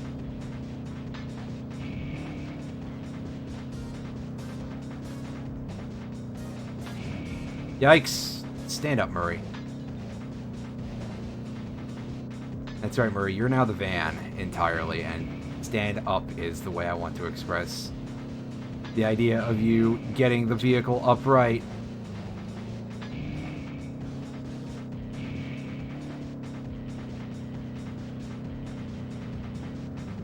In fact, why do you got your head stuck out of the window anyway? Do you, like, not see properly through the windshield? That seems like a bit of a problem. In that case, why is he our driver? I feel like being able to see out of the windshield would be a useful thing in a case like that.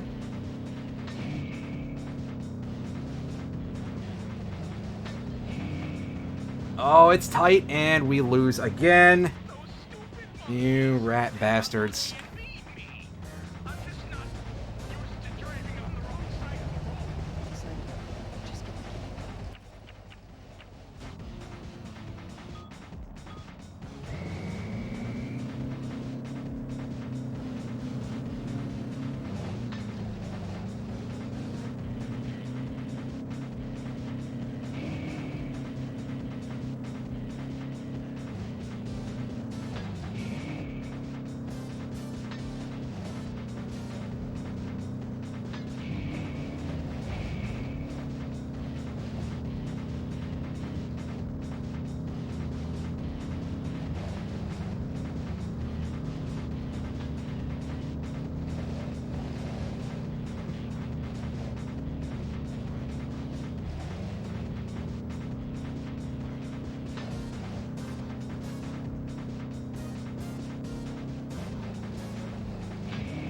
Oh, I did that far too early.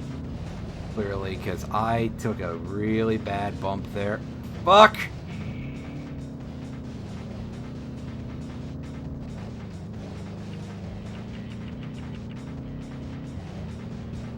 I'm pretty sure this one is super lost. Yeah, I can't even see. Well, I see where the front car is now. I'm gonna restart this one, because, whoo boy. I done fucked that. Also, of course, unlike a real kart racer, you can't get a boost at the beginning of the race in order to help you out. No matter how many buttons you try to mash, it does not work.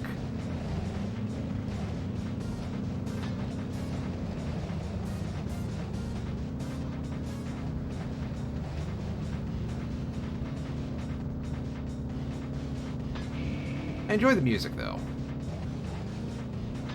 Good track.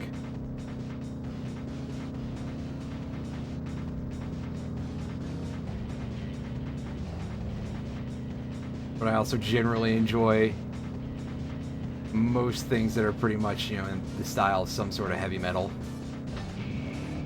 Not everything. I mean, there's definitely some stuff that's pretty terrible, and we're not even going to talk about certain things that are created by certain people who are terrible people themselves, and that leaks into their music in such a way as to make it not enjoyable, but they do exist. We'll end it at that, I guess, because that's as much as needs to be said. Especially when my attention span is going to be, split up like this.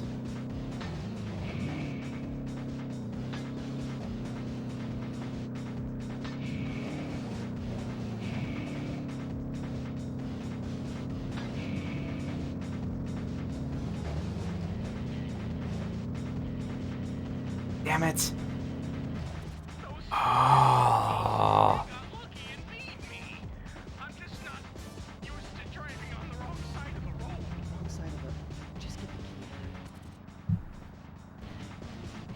So close.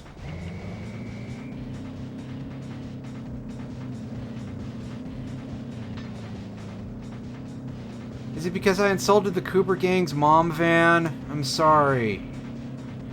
I'm gonna keep calling it that, though. I'm upset.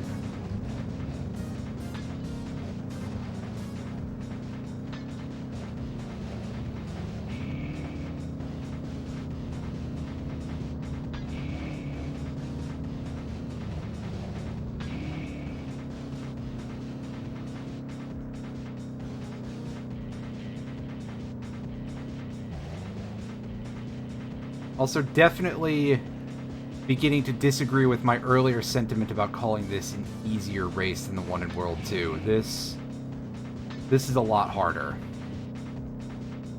It's just much easier to start making a big early gain and feel like you're getting somewhere. But this dude...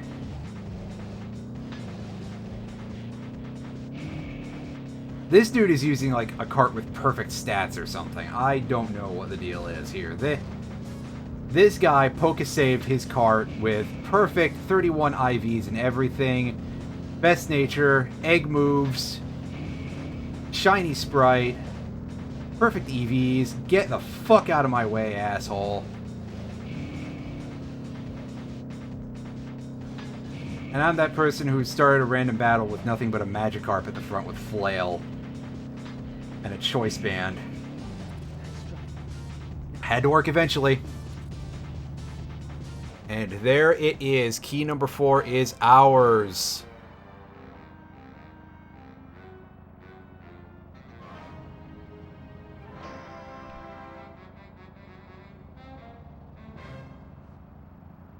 Oh boy. Draining.